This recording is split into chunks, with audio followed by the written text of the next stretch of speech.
you beautiful motherfuckers. Welcome to another episode of We're All Adults Here podcast, where the barbershop meets the hair salon. As my partner sips on the mic. I am one half of the sexiest motherfucking podcast duo in the entire United States of America, the galaxies, and all of the planets. They call me Evie or Evie the Stacks, and I'm with Lee. What up, people? Hey guys, we got a special motherfucker guest in here. Indeed, we do. So excited. The title of the episode is called Vanity Fix My Life. Okay. That's hard. I like that. Okay. We got life coach Vanity in the building. Welcome to the shit show. Welcome. Thank you. Yes. I'm so excited to be here. You're the first life coach to come on the show. You are. Okay. Yeah. That's what I'm talking about. The Yeah. first. And this is like my first real podcast. Yes. Excited, right? Yes, very much excited. Right. It's gonna be fun. We got some wine. We got some candy. Mhm. We got Josie in the corner. Doing his thing. Chilling. It's been a couple of weeks since we recorded. Yeah. Life has been a little bit busy. Yeah. Not even gonna lie, but I was like, whoa. In a good way, though. In a very good way, finally. Yeah. But I think now I kind of have a more of a, we'll get into that shit later. Right. How, we always ask the guests first. How's things been for you in 2022? Things in 2022 it's been good. Okay. It's almost over. Right. It's Yeah. been good. Yeah. It's been a lot of healing in 2022. Okay, good. And it's been a lot of trashy ass moments too. You know what I'm saying? But overall, I could say it's been good for me. Okay, good. Yeah. Good. I'm glad. Yeah. I'm glad. The trash moments are necessary too. Yeah. Yeah, they are. Yeah. They For are. growth. If we do it right. If we do it right. You know what I'm saying? Sometimes we got to do it like 3 or 4 times to do it right. Exactly. And that's the shit that makes it trashy as hell. You That's know, the shit that I'll be like, why me again? Like, what the fuck am I missing? Like, I'm trying to figure it out. Would you like to talk about some of your trashy moments? Oh, don't you care?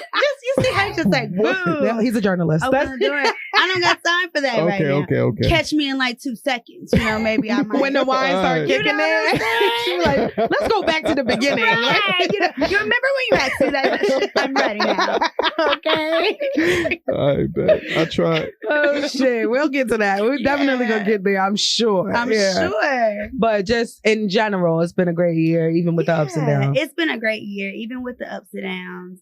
Very trying, very healing, like I said, mind, body, and soul healing for me. Not just like, it's been a lot going on. Good. But I love, it's year 33 for me. They say this year, Jesus year, you know. Yeah, it is. So that's what they say. So, hey. Yeah, I think doing all of that in this year, that means that the next year is just going to be filled with blessing upon blessing because you've learned from the trash moment. Exactly. Hopefully, girl. You know. Fingers crossed. I'm only human. I am not a robot. I am not a robot. Yes. Okay. Yes. I say that shit to my kids all the time. I am not a robot. Right. I'm not a robot. I got feelings. Leave me the fuck alone. Right. Damn. Do you feel like you gotta be like somewhat kind of perfect with you being a life coach and everything when it comes to that's a good dating and question. relationships? That's a good question. It just dawned on me, actually. Yes. Not now because I've gotten into my like feminine era where I don't give a fuck for real. Love it. But before, when I was more in my masculine energy, I'm a Leo. You know what I'm saying? Big Leo, big dick energy. You know what I'm saying? So, it was just kind of, I'm a gangster. Right. So I battled like, okay, you can't cuss people out, man. Yeah. You know what I'm saying? Yeah. You can't get on here and be like, you hoes suck my dick today. I mean, Like, even though you might wake up and you might be in that energy, but you got to find another way to say suck my dick. You know what I'm saying? I'm learning. Yeah, be like, I'm here for it. So I you get just it. be I'm like, You got a good balance, though. Some days I will absolutely tell somebody. I do. Suck my dick. But that's why I journal. Yes. Because that's real. where all that goes into, Yeah. And I just want to be like, suck my dick today, these big ass balls in your fucking face. Yes. Like, I write that down. And then I go back and read it and be like, girl, that was all ego. Yeah. Yeah. That's That good. was all ego. Yeah, like, for girl. sure. And I'm going through a journey of like ego death. Like, Yeah. so it's like, girl, Yeah. I'm glad you did not say that, even though some people deserve to suck your dick. I don't be caring. So it has definitely been trying for me to kind of like not seem like I'm perfect. Like I had people, test me on that. Like, aren't you a life coach? Da da da da. Yeah, like you don't have life things happen to you just because you're a life coach. It's like you're a human being. Exactly. The fuck? Like, so I just be like, you know what? Suck my dick. You know what? I really got out of suck the dick. Okay, I'm gonna tell y'all a short story with the suck your dick. So when I met my child's father, we are 10 years apart. He's from New York, and I'm from North Carolina, of course. So like real gangsta, diplomats, and I'm like, one of those. Bootsy badass and shit, Yeah. So just imagine that together. We 10 years apart. Big fun. Right, exactly. So like when we first started dating, like I would just always be like, suck my dick, you know what I'm saying? Oh, that's fighting words to a New Yorker, especially an old school, like an older age, upper 30s, upper 40s New Yorker. You don't tell them you don't invite them to your dick at all. Even if you don't have one, it's like, I'll punch you in your fucking face. Like he was not into that. And I remember it was so funny. One time we were in a car and it's what's the Jamaican club here in Charlotte? You talking about Crystals? Yes. Yeah. Okay. So we was like going to Crystals. He was like, yeah, we got to get a Jamaican plate after the club. I'm like, okay. So we in the back seat. I'm drunk as hell. I'm in the back and he had his homeboy in the front because I'm so drunk. Yeah. So you got to lay down. Exactly. Right. So I'm in the back and he's just talking. I'm like, you didn't give me a Jamaican. All of y'all can suck my dick.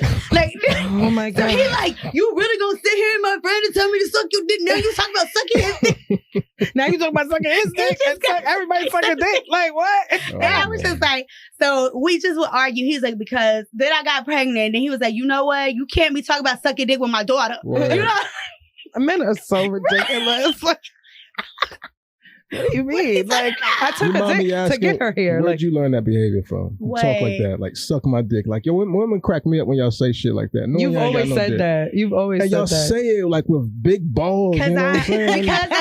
Because I don't know, like I can't even say it the way y'all suck do. my clit don't hit. Because you like that, it don't hit. It don't hit. Suck my clit, nigga. Like no, it don't hit. Men don't take it seriously. Men don't take it. If I be like, yeah, suck my clit, they be like, they start laughing. Yeah, it's like some dumbass shit like that. Is that an invitation? Like, no, nigga. So if I say suck my dick, then you gonna take me serious. Like, very much sure. Whatever, lick my nipple. But with the angry face. Right. Lick my nipple, nigga. They're going to be like, oh, word? You invited me to do it? Right. Like, dead ass. She's Take it out right now. Very much so right. That's what they do. But you tell a nigga to suck your dick. He feeling disrespected. I want to blame somebody. Like, I don't know where y'all got this from. Maybe it's Lil' Kim. Maybe, it might probably Little Kim raised me. Foxy, you know what I'm saying? They raised me. Yeah. I'm not even gonna lie. I ain't gonna lie. So that could have been. You are it. absolutely right. But after I've had my daughter, like I don't say suck my dick no more unless I'm like by myself. You know, and She's I don't like, have her around. Evolved. You know, and that's why I say trashy because I used to be like this shit fucked up. You know, like really whatever. Yeah. So now I be like trashy. I'm trashy. My nail trashy. This hair trashy. Gotcha. Like just everything trashy. That's so good she be like, practice. Mom, your attitude is trashy. I was like, I know, right? Child. Meanwhile, I curse up a fucking storm in front of my kids, and I'm just like, one day I'm gonna catch them. One day I'm gonna catch them. My 7-year-old called somebody a punk ass before. Oh shit! But the kid deserved it. So well, you know, your boy, he was probably triggered. He deserved it. Yeah. So I was like, I mean, all right. I ain't even mad. Like, you know, that was really what he was doing. You being a punk ass, you a punk ass. Well, I'm not really one of those moms who have those like. I mean, I think everything. At age, you know, like you're not gonna just walk in the house and be like, Mom, let me tell you what the fuck happened at school today. Wow. You know what I mean? No, seriously. But you know, if they let an ass slip or shit slip, I'm not really one of those moms that's like, oh, wash your mouth out with soap because all I do is curse. Yeah. All I do is curse. Yeah. So yeah, that's funny. Suck my dick. I'm gonna find the origin of that. I don't know really where that came from. It's just that's the feeling behind it. Yep. Mm-hmm. You know, it's kind of like when Little Kim started rapping and he was just like, he had to make her be feminine because she felt like she had to be tough. That's a fact. She felt like she had to be like, suck my dick, nigga. You know? Yes. Yep. Honestly, amongst other men and I was just about to say that she was the only girl in a group of 100 niggas, but also where we grew up is very aggressive. Right. Very, very aggressive. So if you're a female that grows up in Bed-Stuy, you got to be like that. If you don't want to get played, or if you don't like, all the women that are from Brooklyn are like that. Especially in my era, like from my age group and younger, and older, we all like that. Yeah. Because we have to be. It's like a defense mechanism. You can clearly tell the difference between women who were raised in Brooklyn and women who were raised in Queens. I always went to school all my life in Queens, in Harlem and the Bronx as well. But I went to school all my life in Queens. Every school I've ever attended has been in Queens, so I'm very much Queens influenced as well. But people can still tell. They're like, "Oh, where you from? Brooklyn?" Like, they won't even just say New York. I'm like, really? Like, I'm so evolved now. Like, I don't know why you can pinpoint that, but y'all got a certain pride.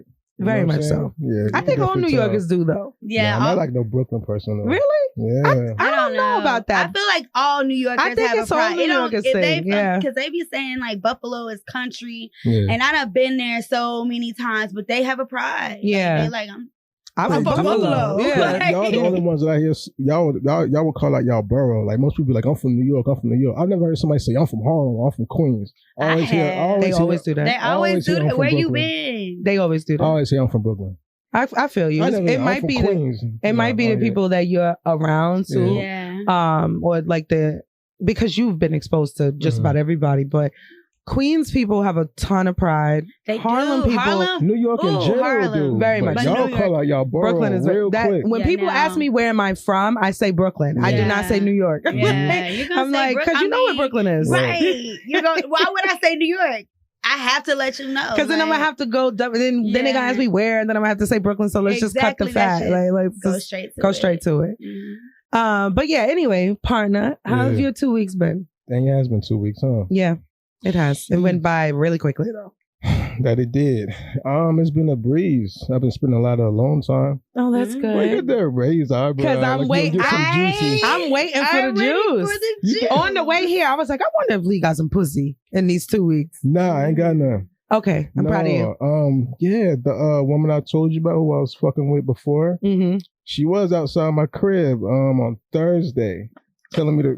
That's a little crazy. Will's face. She was visiting somebody in the neighborhood, right? You should have said that first. Okay. That was giving creep. That was giving stalk. So like creep. She was visiting someone in the neighborhood. I think it was still a plan. So she texted me to let me know she was in the area. Okay. I said, okay, cool. And, 2-3 hours later, she was like, okay, I've left. So, what are you doing? Come outside. I'm like, no, I'm watching football. And, pretty much, she stayed outside the crib for about 20 minutes trying to get me to come outside. I'm like, we don't need that. Now the 20 minutes is a little excessive. That's a lot. Because imagine, was she outside the car?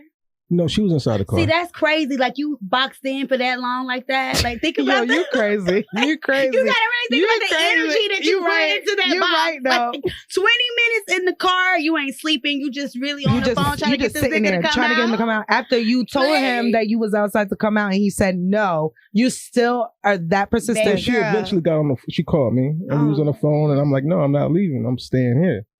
She's going to pretty much try and trick me. You know what I mean? Like, she has great lips. So if I come out there, she's going to be like, hey, can I come inside? I probably use the restroom. Use the bathroom. And then next thing you know, all you got to do is kiss me on my dick and neck. balls and waist deep and we're not pussy. Doing that. So I was pretty much, I said like, yeah, we're not having sex anymore. Like, that's it. Yeah. And she was like, can we like make an arrangement? Like, can I get it like 2 times a month at least? I love an arrangement. I ain't mad at her. Yeah. She's like, can we let's discuss this. Let's negotiate. She was negotiating that dick, okay? How you negotiating dick is wild. It's wild to me. I'm going to sit in this hot box for 20 minutes and talk to you about how I want that dick. Oh my God.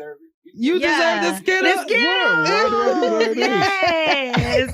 That was a great one. Taste the rainbow. Damn, nigga. She said, you said, I'm not having sex. She goes, actually, what if we just do this instead of that? Because that's not going to work for me.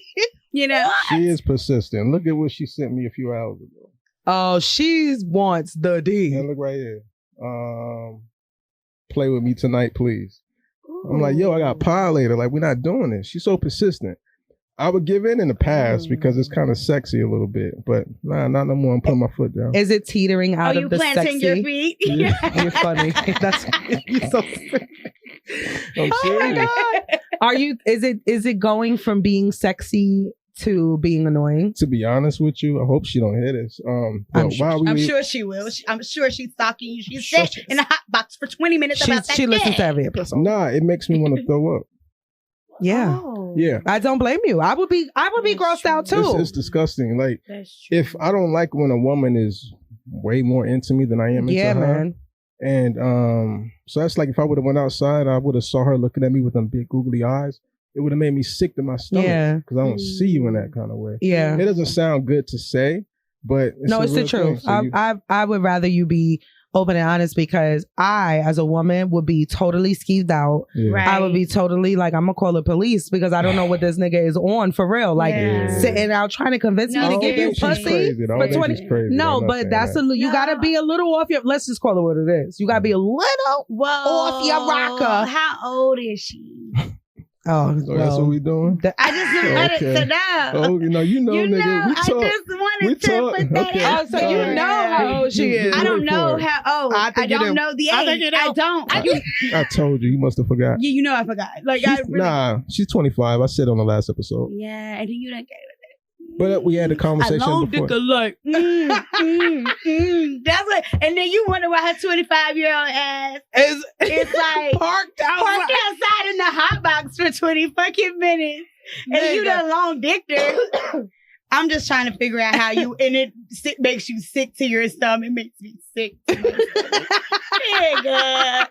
It would make me sick though too. That's why I asked you that, because I wouldn't feel good about that at all. But you gotta think, like, honestly, when you boom. She's 25 though. When I met my key moment, girl. Oh, she's 24. I'm tripping. Okay, when I met my child's father, I was 25. He was 35. And for the whole summer, he long dipped me like, and then there you go. And now here you are with baby. With a baby. That's why I'm glad you had to decide. Yeah, cut that out. And I wear condoms. But yeah, that's. I mean, as you should. I wouldn't most people don't. You're right. Most people don't. I know. Niggas really don't be. They really don't be like, the bitches and the niggas be like, oh my God, did y'all see the post? I seen a post. It was like, I finally gave this dude a chance and was about to let him hit, and he didn't have no condoms, so he came back with the trash bag. I get it. I swear to God, I don't. This cannot be life. Like, how does one fuck with a trash bag? That is. Are you dumb? Are you saying, like, right? I gave my nigga some lunch wrap, plastic Saran shit wrap? Yeah, because we didn't have any condoms, and he said, yo, you got anything? I said, yo, I got this. And he used it on her, and it was his first time ever fucking her. This is years ago. But I could never do it because I'm like, yo, that shit can break, and it's not meant for that. It's not meant for that. Like, it's meant to wrap your food. But like, you're gonna put that in someone's vagina? That's the part for me. He Ooh, did. that cootie was not. Ooh, I feel bad for her. Yeah. Anyway. So yeah, that's what that was. I didn't get no sex at all. Okay, good. I'm proud of you. I did watch the Jeffrey Dahmer joint. Ooh. Have you seen it? I didn't watch it. Have you seen it? I just been reading everything about it, but I was just like, I don't really watch a lot of TV, first of all. Got you. Yeah. What did you think? I mean, he's sick. For sure. He owned up to everything he did. Of course. I mean, there's no way that you can deny that, right? Yeah, but he just never really showed any real... he's definitely a sociopath. Well, yeah, he's fucking a lunatic. Right. Crazy as fuck. The way they painted the movie, it didn't make me feel sorry for him at all. You know what I mean? I definitely saw comments on like Twitter and other social media. And I was seeing the comments. Did you think that they romanticized him? At first, I kind of thought they were a little bit. I think they were just giving a story. You know what I'm saying? I do like how they focus on they put the focus on the victims too. I thought it was more about the victims in the system. For like, sure. I don't think that they did the show to romanticize and make you feel bad for Jeffrey Dahmer. Yeah. I think it was more so on all of the lives that it affected, right? And how the system failed miserably, big time, because they were mostly black and brown guys. 10 of them, 10 out of the 17 were black and brown. That's crazy. All of the earlier ones weren't. So Yeah. And he wasn't racist. No. Yeah, he wasn't. He racist. just was fucking disgusting. Yeah. A nasty lunatic who didn't have. And it's like I think I was maybe I said it on the show. Like I can't believe that we share air with human beings like that. Yeah. Absolutely. That's the shit that is most mind-boggling. It's like this motherfucker was like in the grocery store and shopping next to people, and people really be out of their body. For real. I say that all the time. Like literally, people be out of their body. Yeah. Like just insane. Mm. Disgusting.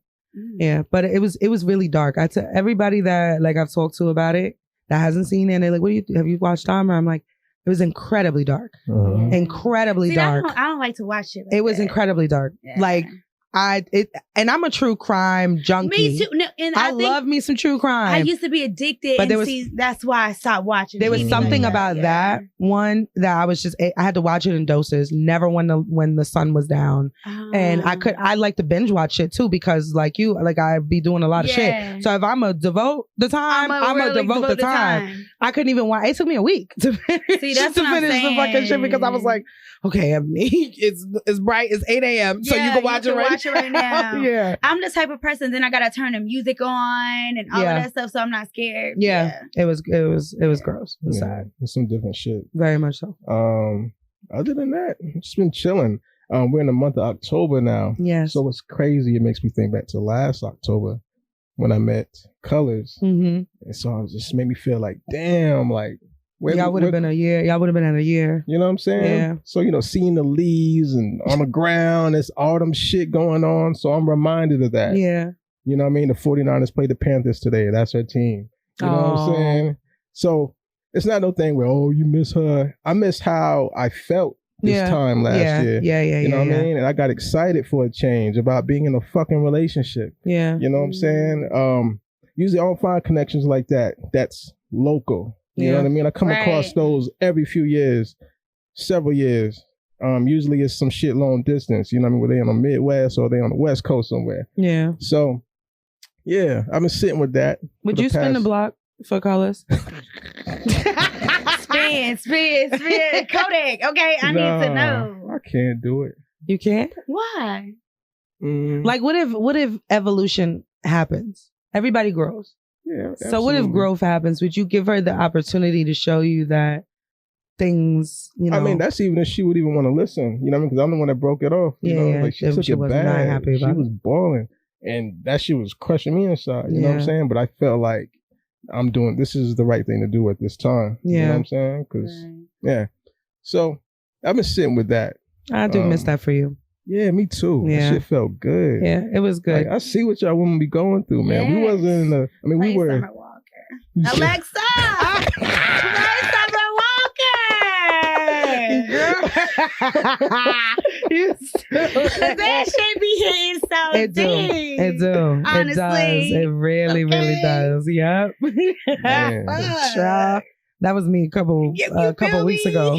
That was me a couple weeks ago. Like now I'm on the Mariah the Scientist spread thing. If you're on TikTok, that's been like everybody telling their business. It's that song that's playing in the background. It's like, Mariah, free your thoughts. And what's the name of this song? It's called Spread Thin. Spread Thin. By Mariah the Scientist. But everyone's been like telling how their year's been going so far. And some, you know what? For us to be saying we had like okay year and good years, some people that had some trashy ass years. For real. Yeah. They'll go through it and I'm like, whoo.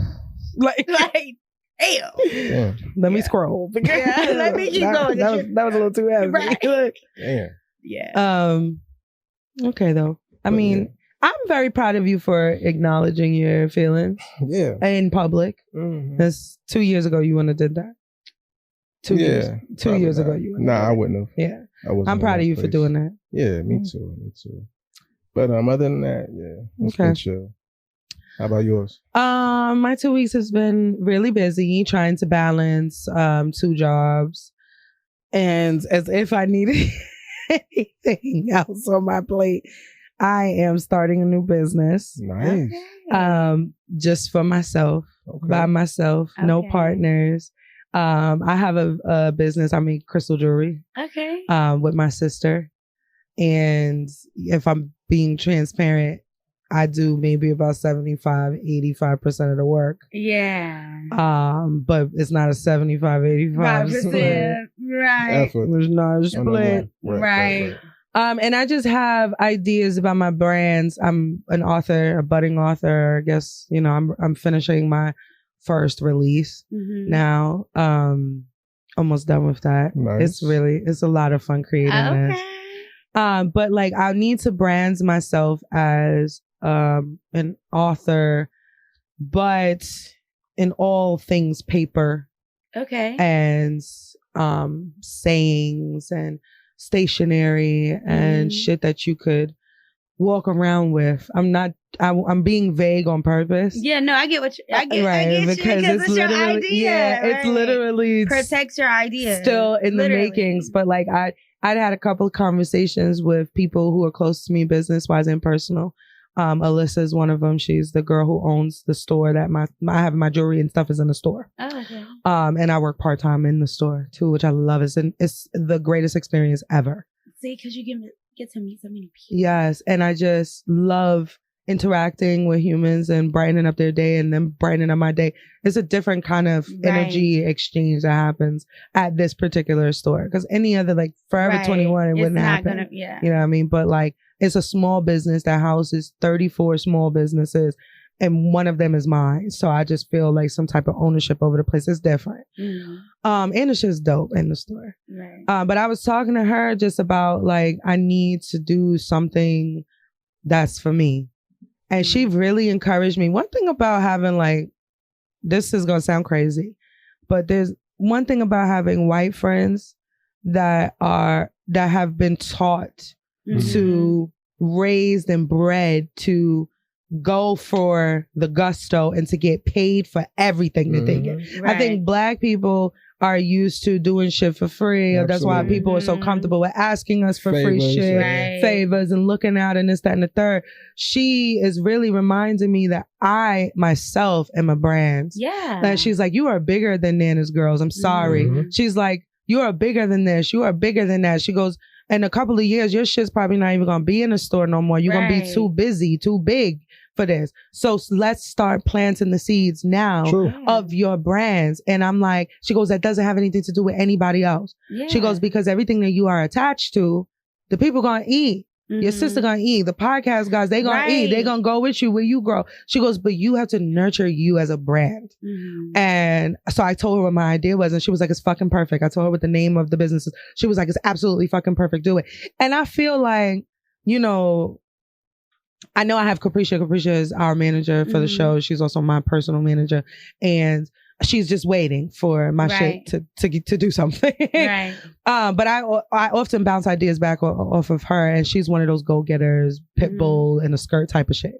But it's different when you're speaking to somebody who was raised in an environment very different from yours, who already has this in them. It's different. So I just felt invigorated, and like, it's like I have the audacity right now to do what the fuck I want to do for real. And like, it is what it is. I need something to pass down to my children. And you will. That's what adoring your life is about. Yeah. Like, literally. Exactly. Right. So I'm working, but I was like, damn, bitch, you busy. You already busy. Like, what the fuck? Like, but it be like that, though. Like, what? You really gonna take this on? But I am. Because I was already, for you. It's for me. It's for me. And 100% mine. So I've been working on that too. And I did have a moment like you did with this time last year I was in a relationship and we was heavy, like deep in love, and around this time, like this October was the last good month that we had. So I haven't had sex in a year. He's the last person I slept with. I haven't been on a date since we broke up. Like I haven't been with he's the last nigga that I know. Right.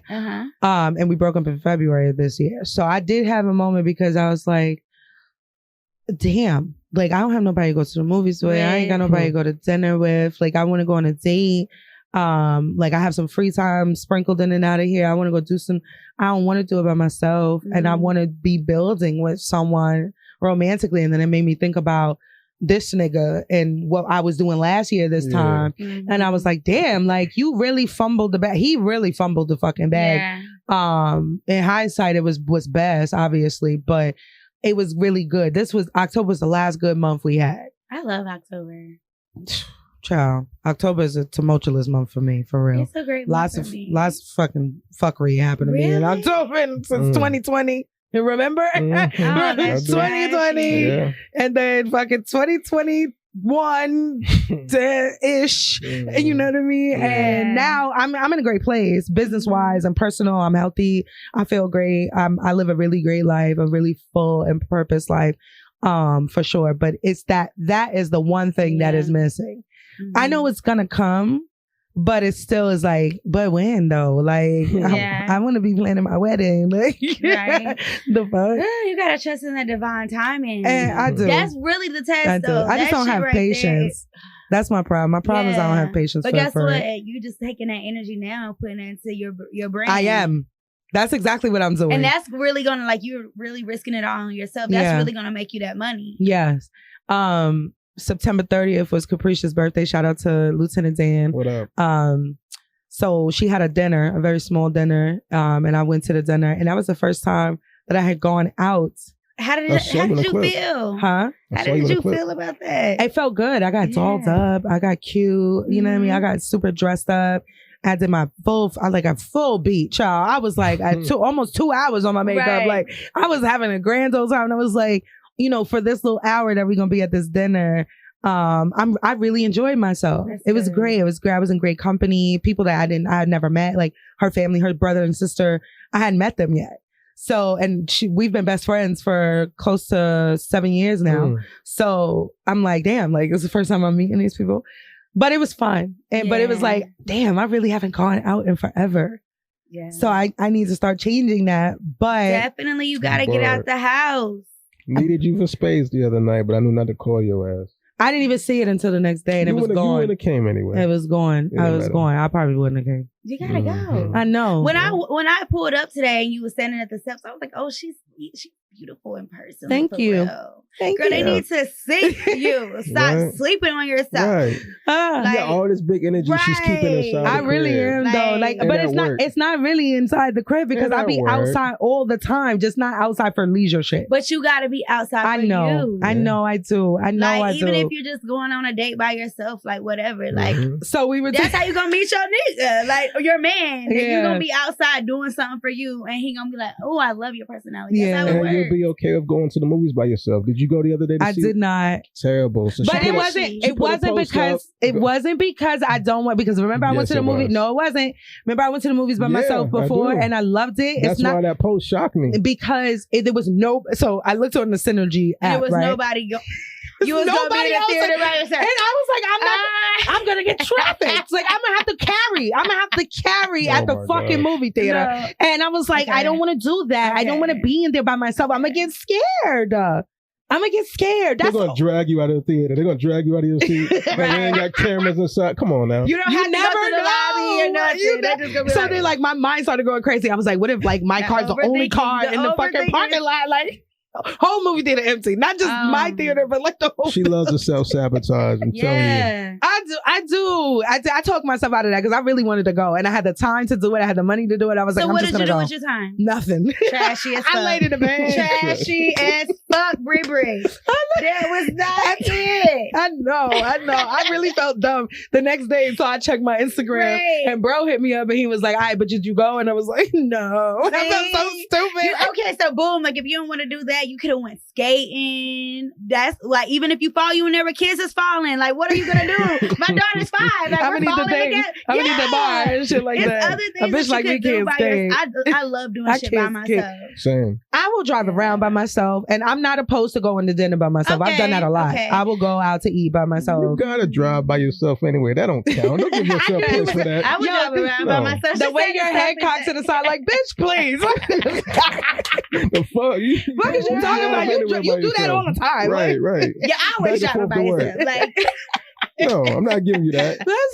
No. You got a point. No, he's gonna call me out on my shit no matter what. Okay. She really felt good about she that. did, and she said it with such confidence. She slid that shit right the fuck in there. You know, I be driving by myself, and I be like, No. I be driving. It almost went over my head. I'm glad you were here to catch that shit. he don't miss nothing. Shit this trashy one, as like fuck. at all. He's like, no, bitch. You do that every fucking day. Try But again. no, okay. To your point though, driving by yourself can be It's a vibe. very Therapeutic. therapeutic. It's a vibe. Like I My love brother it. does it. Yeah. Seriously. I'll do it with the classical like- music on, and I will just drive all the windows some down. of my favorite pastimes love is it. going to go look at houses. I Me love and it. my I've daughter done that on too. Sunday, she be like, I have Mom, done that let's go to too. I love Starbucks, it. and we're riding around the city, Looking like at looking at houses. these new Love it. houses. Yeah, Love it. yeah, But I am going to, now that I have my schedule. right. I'm like, okay, I really do need to apply at least one day a week to just going and doing something that's fun, that's just for me. It doesn't have anything to do with the children. So I'm definitely gonna make a conscious effort because I feel a void now. Now I feel a void. I'm like, damn, I really don't be doing nothing but work. Yeah, and that shit My trashy. son called me out on that. London called me out on it. My oldest, he was like, he's a fucking asshole, that one. He's like, where you going? He goes, never mind. I know you just going to work.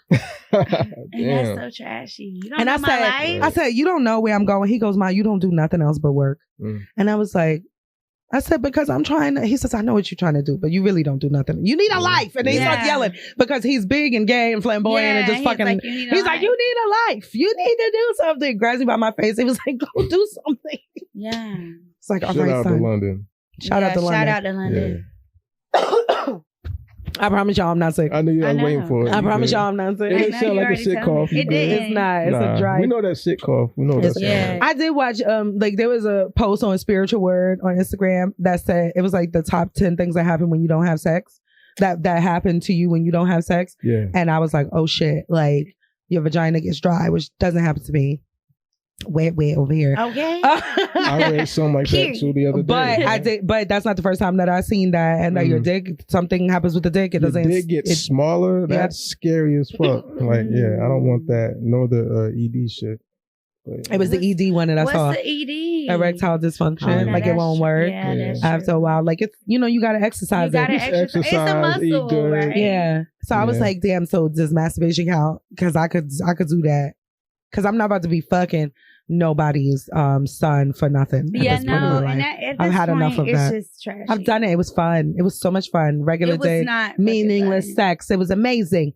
But I'm so far evolved from that, Ebony, that I just can't even do it. Like Yeah. I physically can't even do it. Like get on the app. It's just like for what? Like all they want is pussy, and I'm not really giving it out. yeah. I'm at not this with point in my that. life. That shit trashy, and it makes you feel trashy. I just kind of feel like Nah. on the apps. Like I was telling my homegirl, I'm like, she was like, yeah, I'm still on the apps. I'm like, what? For what? For what? Like all they're saying, yo, crazy shit. One guy was totally homeless See, no. and was like looking for a place to stay through the app. Like I just couldn't. You don't have shelter, my dude. These niggas with their audacity. But somebody will house them. No, somebody will. Somebody will house Somebody him. will put some good. Yeah. If you got some good dick, somebody will put them up. Yeah, For sure. For sure. Especially during the winter months. Please. If They you like got a it. job, Build a nigga. They love it. that shit trashy as hell. I just cannot. I'm good on it. I'm All so the way. good. All the way. So Vanity, that's the end of my motherfucking 2 weeks. Next week I'll be saying the same shit. Like, hey guys, I really got to get out because this ain't the first time I said that. Mhm. But I'm trying. Okay. I'm trying. You're trying. We have broken the ice, but we do play a game, an Okay. icebreaker game, kind of Okay. get you a loose step. Mm. You know what I mean? Just a little loose. Okay. Y'all need any more wine or what? Yes, earlier I had you not stopping, so don't stop again. Okay. Yes. Okay, so I went for a little potty break. She like, let's get straight to Let's it. get straight to it Right. before we start talking about the icebreakers and shit. Yeah. Okay. And we talk about a certain someone I was gonna be quiet about it. But go real ahead. quick. Okay. Just talking about a little something. I'm just a little conversation about a certain someone Okay. that I just be conversing with very sporadically. Okay. And then all of a sudden y'all say something about a post and I don't remember said post. What are you talking about? I put a post up with one of our former guests, Keith, and he was in the clip, and you had some words to say about him. I did. Yeah. Damn, I forgot. You said I said he's- Keith cute for real or He's so something cute like that. for real, or some shit like that. Okay. Keith is cute. He is. And cute y'all for be real. conversing from time to time. Just Right. sporadically. And you know, why is it randomly like that? I don't know. I don't Like, do you know. want it to be more often? I don't know. You know what I'm saying? Put you right on that spot. You want to talk about it? Right? Okay. I don't know. Like, I don't know. He's cute. He's Okay. cute. okay, he was on the show. Yeah, he he had a was hat on the on. Yes, he He had a did. hat on, yeah. Uh-huh. We read together. Okay. He was cute Keith might say he been conversing. and funny as fuck. Yeah, he's funny as He's fuck. hella funny. Mm. So he posted the video and it kind of took me, like, I was looking at it and then I was like, damn, and sometimes I have diarrhea of the mouth and diarrhea of the texting and I can't not write what I'm thinking. In Mhm. hindsight, I should not have put that in the fucking comments. Nah, you said what you felt. Yeah, you said But what you I needed but to I say. do that. I really will just say what I feel and then not think about the consequences, who's watching. You know what I mean? Like he could be fucking with somebody and don't give me the Skittles. Nah, I give it to mean- her. The Skittles is now the award. Right. It's the that nigga And he award. responded back and he said, you cute too. He said you cute too. He said Mhm. thanks, Eb, you cute too. You didn't see that? I saw it and I was like, oh my God, is Mhm. this happening in real 'Cause time? I'm But I at just work. had a question. You was like, he could be Stop it. talking to somebody. What him talking to somebody got to do with anything? Well, because I'm not disrespectful, bitch. I mean, So- that doesn't mean he Talking ain't cute. Like, no, just you're right. He's right, still cute like, regardless. Like, yeah. you got a bitch, you cute. Like, Yeah. I Your ain't bitch trying to think you fuck cute you. too. Like, you know. I mean, that remains I mean, to be- obviously your bitch I mean, thinks we you don't know. cute. We don't know if I'm Well, not we trying don't to fuck know him. that. I mean, We don't know if I'm not trying to fuck him. Hopefully you are, because I need you to be fucking somebody. I need to be fucking somebody. No, No, I don't. No, you See, don't. come on, You life don't. coach me. you see how you see the Yeah, battle. You see the battle. transition was It's so fast. definitely a battle. Yeah. Because She was just trying to amp you up, cheerlead you on. yeah, but I bring you right back down. Yeah. Like, Yeah, she was look, like, no. we can't keep doing that. Oh but shit! Shout out Keith. I was just with Shout him out to on Keith. Friday. He came by the crib. We was playing spades and shit when he got off work. Oh, that's why you was trying to call me over there. That's why you was trying to set me up? Actually, that didn't dawn on me. So that's crazy. This That would have nigga's worked crazy. out. No, I mean sometimes shit just work out. I was no, working Friday evening. okay. I worked Mm. Friday evening though. Okay, It's gonna happen okay. again, just like that again. Who knows? Don't be working next time. Okay, you Be right. like, look, send like, that oh, it's time to message. clock out. I gotta go. I'm closing the store down. Everything's shut down. We leave it early. My stomach hurt a little bit. I gotta go Oh, home. shit. Look. Okay, let's get with these fucking would you rather. So it's would you rather. The beginning of them are a little bit tamer. The ending gets a little spicy. Okay. Okay. So you just answer. We all answer. All three of us do. Okay. All right. Would you rather see the world in black and white or glow in the dark? I'd rather glow in the dark. I think the glow in the dark is That hot. right there is hot. Yeah, I like Like- that. But then during the daytime, what is it going to do?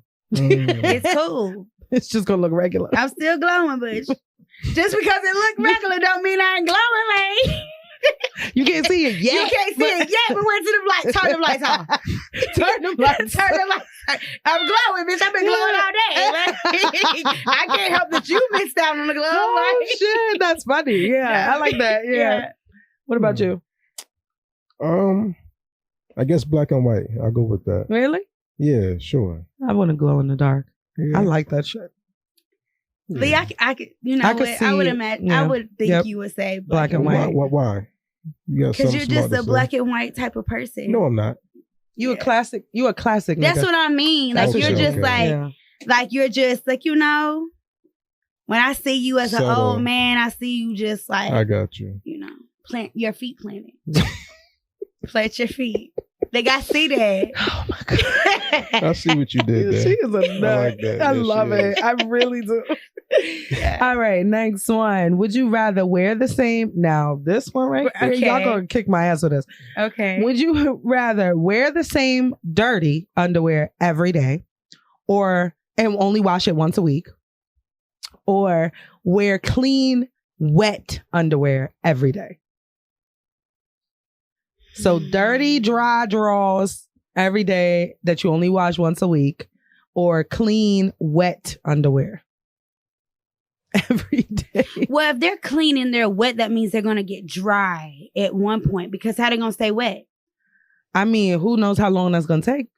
And then what happens when it gets cold? Hold up. Wouldn't that fuck with your pH? But either It way, will. I'm thinking about either way because Either way, it'll fuck with your Yeah, pH. like- Dirty drawers. yeah, dirty jaws. Right. Okay, boom. Let me think outside the box here. Because they never said, okay, if I wore the dirty panties for a week, but I washed them once and I wore panty liners. Smart. They wouldn't be as dirty in the seats. They wouldn't. They'd still be dirty, but they wouldn't be dirty where it counts. Exactly. You know what I'm saying? They didn't say I couldn't bring the liners along. Right. Because the wet drawers is just not an option. The wet drawers is definitely given. No. What about you? Yeah, give me the dirty joints. Yeah, niggas do that shit. You know they do that shit now. Not saying you do. Not saying you do. Nah, niggas be doing that shit. No, in middle school, I might have done it a few times. Not for a week though. Not for a week. Niggas be doing that shit for sure. Okay, would you rather have the power to heal anyone except yourself, or have the power to only heal yourself, physically heal? So like, not psychologically or emotional, but like physically heal. Anything. So if you like cancer and shit like that. Just myself. Mm-hmm.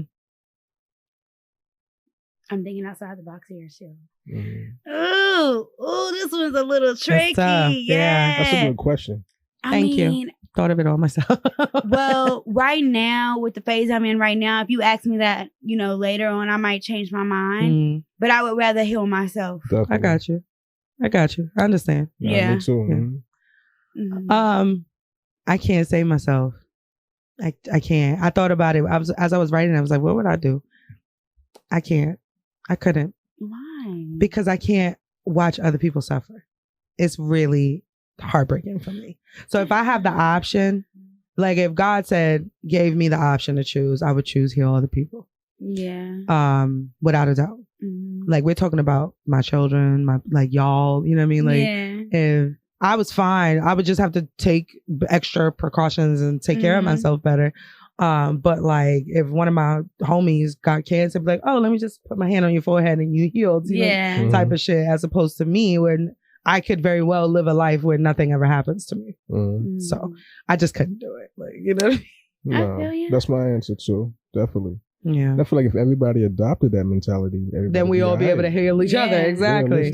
Very true. But we know the world we live in. Hell no. Niggas be like, give me all the shit. All for self. Yes. Yeah. But I also do understand why people would choose to heal themselves, because I thought about it like this. Like, I could heal me and then do my best to help other people out and shit like that. So it doesn't automatically mean that you're like selfish and shit like that. But other niggas would be like, nah, fuck these hoes. That's exactly where I was with it. I'm like, okay, but if I heal me, then I'm able to actually like heal other people through other ways. Other things, yeah. You know? So I'm like, I don't think there's any wrong answer in that one. Not. Yeah. All right. Would you rather be a rich only child or a poor child with 5 siblings? Poor, dirt poor. A poor with 5 siblings. 5 siblings. Now, is my siblings rich? No, everybody poor. Y'all all poor. Y'all dirt poor. Not your mom said y'all poor, but y'all really got a roof over your head and food. I don't know. Like in the era that I grew up in, I might want to be one of them rich ass only childs. You know how you used to watch the TV show 16? Sweet 16. I was jealous as fuck. I used to be like, all these 16-year-olds got Range Rovers. And a lot of them was just like only child. Yeah, a lot of them were. You're right. It was just them by itself, like living their life. Like if I'm thinking on that frame of mind, I would want to be the sweet 16. I feel you. You stupid. I feel you though. I do. What do you say? Yeah, give me the siblings. Really? Yeah. Oh, you're so noble. No, I mean, I grew up with a sibling in the crib, you know what I'm saying? Yeah. So, I can't imagine what it would be like without one. You know? Being an only child sucks. It's a little bit boring. So I've heard, It's a little bit boring. I've had the privilege of being raised and they got personality issues as well, too. Excuse you. No, you don't. You don't. I would choose rich only child because I don't. I was the poor only child. So let's try the rich only child. Got it. Okay. Would you rather fuck your... Okay, this is... Now it's getting spicy. Okay. I couldn't find where I was at. Would you rather fuck your favorite teacher or your favorite boss? My favorite boss. This is some real nigga shit. Okay. Last year I was working at this company And I woke up and I had this dream that I fucked my boss. Ooh. And I woke up, but I didn't feel like, because I didn't want my boss. Like, I didn't look at him like sexual. But I Googled, like, what does that mean? And surprisingly, that means, like, you are stepping into the part of yourself where you want the power. Yeah. You get what I'm saying? So then I was like, that makes sense, because I was learning a lot from him. So it's kind of like he was teaching me, like, you know, how to be a boss. Exactly. Yeah. And then I was like, bitch, I'm the boss. Yeah. We might as well fuck right now. Have sex right now because I'm the fucking boss. And so when I woke up, I was like when I see, and then the next morning I had like a one-on-one meeting with him, and I was like, damn, nah, could never do it. Could never do it. Yeah. But I could see why I could see why I had the dream. Yeah. I got you. It makes sense. Yeah, for sure. What do you say? Nah, I'll fuck my boss. Opportunity presented itself, but oh my God. I wasn't. I knew he was going to say, because he said, I fucked my boss. You see how he said it? Don't do that, Will. There you go. Well, he got the Skittles now. Get it back. The Skittles belong to you now. It's back when I was working at this one job, part-time, forever, for whatever fucking reason. But it was this one manager we had. She was bad. She moved here from Detroit. Crazy ass. She was probably about maybe 5'1", maybe 5 even. Yeah, banging body. And she used to say certain things to me, like when we would, when she would like close me out for the night. She'd be like, "Ollie, I just wonder what it's like chilling with you outside of work. Like, what you like?" And me at the time, I'm fucking, but I ain't that confident like that. You know what I'm saying? In regards to, like, you're my boss. You know what I mean? I work for you. Like, I mean, like, what if any other nigga would have been like, you want to fuck around and find out? And everybody at the job was just like that. You know what I'm saying? So I used to hope that she would say things to me, you know, so that could probably, you know, pop off at some point. And this is back when I was staying in Barrington Place. But you already know. You're our Barrington Place. Hey, if you know, you know. But nah, nothing ever popped off. I never tried to get a number or any of that. I just always kept it professional and shit like that. But sometimes I think about that shit like, yo, I wish I would have acted on it. Yeah. You know? I choose teacher. My 7th grade teacher was Mr. Carter, and he was fine as fuck. And all the bitches loved him. Ooh. And I didn't have a crush on him then. I didn't. He was more like a big brother figure to me, honestly. He helped me out a lot, actually. But now I'd give Mr. Carter the box for real. Like, he was fine as fuck. All the girls was like, "You see Mr. Carter?" He was a new teacher, like fresh out of school and shit. So he's like in his early 20s. All these fucking junior high school hot thoughts is out there, like hot boxing and shit like that. They like, oh shit, you see Mr. Carter? You see that new teacher, Mr. Carter? He was fine. He really was. I've been actually looking for him so I could thank him because he used to look out for me. Not to give him some pussy, I promise you. But if the opportunity persists, I mean, you never know. You know, Mr. Carter probably might be still fine. I'm sure he is. Yeah. I'm sure he is. I've been trying to find him for real. Like I found one of my old deans who was really hard on me when I was, but I was a bad kid, so it made sense. And I sent him a Facebook message, and I was like, "I'm not sure if you remember me, but I went to 231," and he was like, "Of course I remembered you." I said, "Of course you did." Like, you know, like years later, I'm fucking in my I'm almost 40 years old. You stressed him the fuck out. Yeah, you stressed him the fuck out. I must have. He was such an asshole too. Yeah, he was. He really was, but he was also like the captain of the boys step team, and I was on the girls step team. So he he was familiar. He would look out, but like in a very strict dad kind of way. So there was like no. I got in trouble for bullying this one girl, but she was a bitch, and I didn't give a fuck. She was a bitch. She was a little bitch, and I fucking went off on her, and I was like, "I'm gonna see you outside." And she told him that I was bullying her. I was like, "No, she started it. The fuck? Right. I beat up bullies. Like, she started it just because you small. Like, keep your fucking mouth closed." But anyway. Mr. Carter, I'm looking for you to thank you only. Okay. Yeah, in many ways. In many ways. Would you rather only have quickie sex once a week, only quickie sex once a week, or only have passionate long sessions but once a month? So it's 4 times fucking as opposed to 1 long session. Man, give me the quickie then. I knew you was gonna say that. I knew you was gonna say that. And I love long and passionate. Me too. Give me the quickies. 1 time a month. 1 time a month. Passionate, long, probably 2 hours, 2.5 hours. Nah, give me the quickies. Give me the quickies. I can't do it. Yeah, I can't do it. No. me the quickie. Once a month? Once a month. What's a quickie, like 5 minutes? Well, does it range from 5 to 15? Because 15 is some people's like max. I think between 5 and like 10 minutes. 15 could be a little like it's getting into the mid range. Yeah. Okay. You know what I mean? Depending, foreplay involved and shit like that. Exactly. It's a lot going on with sex. So yeah, 15 minutes might also be a quickie. But we all unanimously say that's crazy. So y'all count the foreplay into that shit. That's wild. Yeah, absolutely. Whole session. It's a whole damn session. Nigga. We done did this. Now even a little bit I don't before. count it until I'm in. Nah, even a little bit before you just too. sound like oh my god, all the niggas being like an airplane pilot or like a flight attendant. They be like, we don't get paid till you shut the door. Yeah, like the fuck. Yeah, that's funny. For real, he's like, I only count when when the dick is in there. When the dick is in. Yeah. No. No, because like nigga, we done did a lot of foreplay. Right. Here. That counts. Yeah, for that sure. counts. Would you rather only use your mouth to produce orgasms?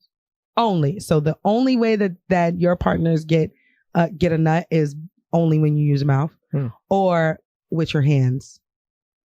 Well, I got that gunk 3000, so I'm gonna go with that mouth. Mouth, period. End of story. Hands, like what am I gonna do with that? I don't even need my hands. Yeah, like chop them off. Look, no hands, like literally behind my back. What's good? Yeah, give me your hands. I'm gonna do it. I mean, excuse me, mouth. Mouth. Excuse me. Oh, yeah. Okay. I thought you was gonna say hands. I don't know why. Oh, yeah, I don't know why I thought you was gonna say hands. And last one. Would you rather your partner's parents catch you cheating on your partner, or you found out one of your parents has been cheating on your other parent? I found out one of my parents been cheating on my other parent. Cheat. If that's what you want to do. Oh my God, no. Like if that's what my mom ain't even with my That don't got nothing to do she with ain't me. been with my dad ever. But exactly. That That's shit what would I'm hurt my saying. heart. It wouldn't hurt my heart at all. Like first of all, knowing my dad and knowing my mom, get your nut. I don't got shit to do with that. Like go on about your damn because they've been divorced since I was 2. Like, okay, but they're divorced. That's what I'm saying. So it's like, but like if they were together, I wouldn't give a fuck. You wouldn't care. I mean, I feel you. I don't know. I would be sad. You would be sad. I would not be sad. If my mom and my dad were still together and I caught my dad cheating on my mother, it would be over with for him. And her, and the bitch. I mean, it would be over with, but what was the other option? Your partner's exactly. Your partner's parents catch you cheating. That's what I'm saying. You get what I'm saying? Like, I'd rather catch you than that's wild. Rather you than me. You get what I'm saying? That's so I'm gonna choose you because I'm not gonna. You ain't catching me. The partner's parents catching you with the next nigga. I'm never living that down. I'm the slut of all time. Forever. Like, it forever. Don't matter. It don't they matter. Can't even take you back for real. He could get remarried. They be like, you was with that slut. He done been married 5 times with that slut, that one slut. That one slut. We saw her. We caught her. We caught her. Fucking that neck. I can't. What do you think? Yeah, I'd rather get caught cheating. I knew it. Yeah. I knew you were gonna say that. How did you knew I was gonna say that? Because of your relationship with your mother and your father. Yeah. You absolutely would never choose. That's like that. I feel like that for you would be like the literal ultimate betrayal. Like for sure. And we wouldn't even be able to handle that. If I had that relationship, I would definitely pick like the first one. Yeah. Catch me cheating, fuck it.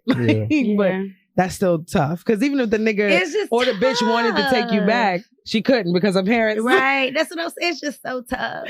Thanksgiving gonna be mad awkward. Like it's never a Thanksgiving again. Like you're never going there. You're never invited it's again. Over. Don't you bring that Start your nigga. own Thanksgiving. It's like if you get caught cheating, it's like by your spouse's parents, right? Yeah. You kind of wanted to probably get caught for real. Yeah, that's true. You wasn't being discreet enough. Yeah. Like how can they catch you? Like they they don't be doing shit. Everybody parents say, "Oh, nigga." Yeah.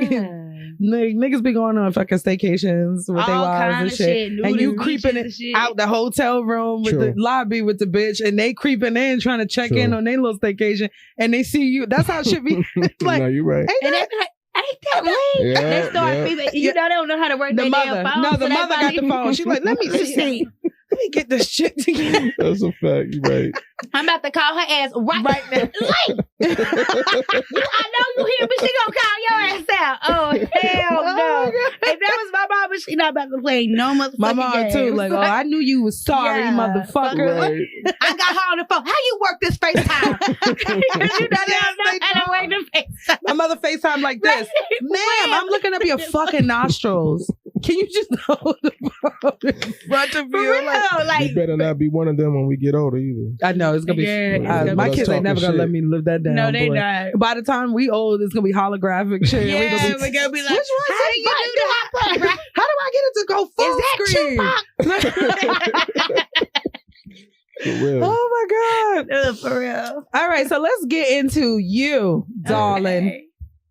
Where we at with that? Okay, I'm just looking at the time. Nah, we good. We are good. We good with the time for real. I'm doing better. Look at you. Not even rushing it. Not even. That's it. Just keeping the party going. Okay. Okay, so what exactly is a life coach? And because I was so excited when I looked at your bio, I kind of scrolled through and shit like that. And I was like, okay, finally I get to ask this question because I have no fucking idea what they do. Yeah. I'm like, I see mad life coaches and I'm just like, okay, like, do I need that or nah? Like, you never know. What is it? Okay, so what a life coach is a person that helps you kind of like get to your goals. Got Basically, you. Okay. you know, kind of, if your goal is getting out of your own fucking way, which majority of my life coaching is about, Yeah. then that's what we're going to be about.